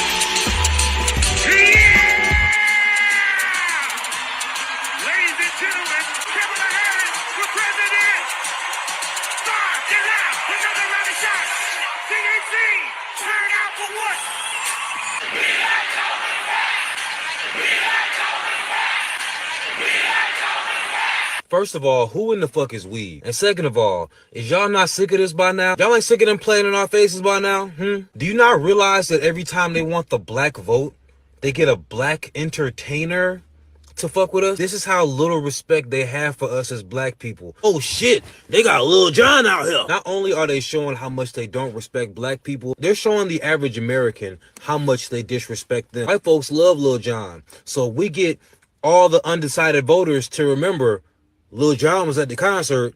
I might fuck around and vote for this bitch. You didn't have Megan Thee Stallion and Lil Jon at your concert. My bad, at your presidential rally. I thought it was a concert. Every election, they pump millions of dollars into swaying undecided voters. Do you know an undecided voter has to be the dumbest person on the planet? Think about it. You don't know who you're going to vote for, which means you're not deciding based on policies or anything that's important. You're undecided because you got to figure out who you like the best. So they spend millions of dollars every year to convince millions of undecided voters who to vote for. Think about how dumb you have to be to vote for a government official based on personality and a concert. That's how stupid American society is, that they do this to sway millions of people who will not make a responsible decision. They're going to make a decision based on whose fucking concert they like.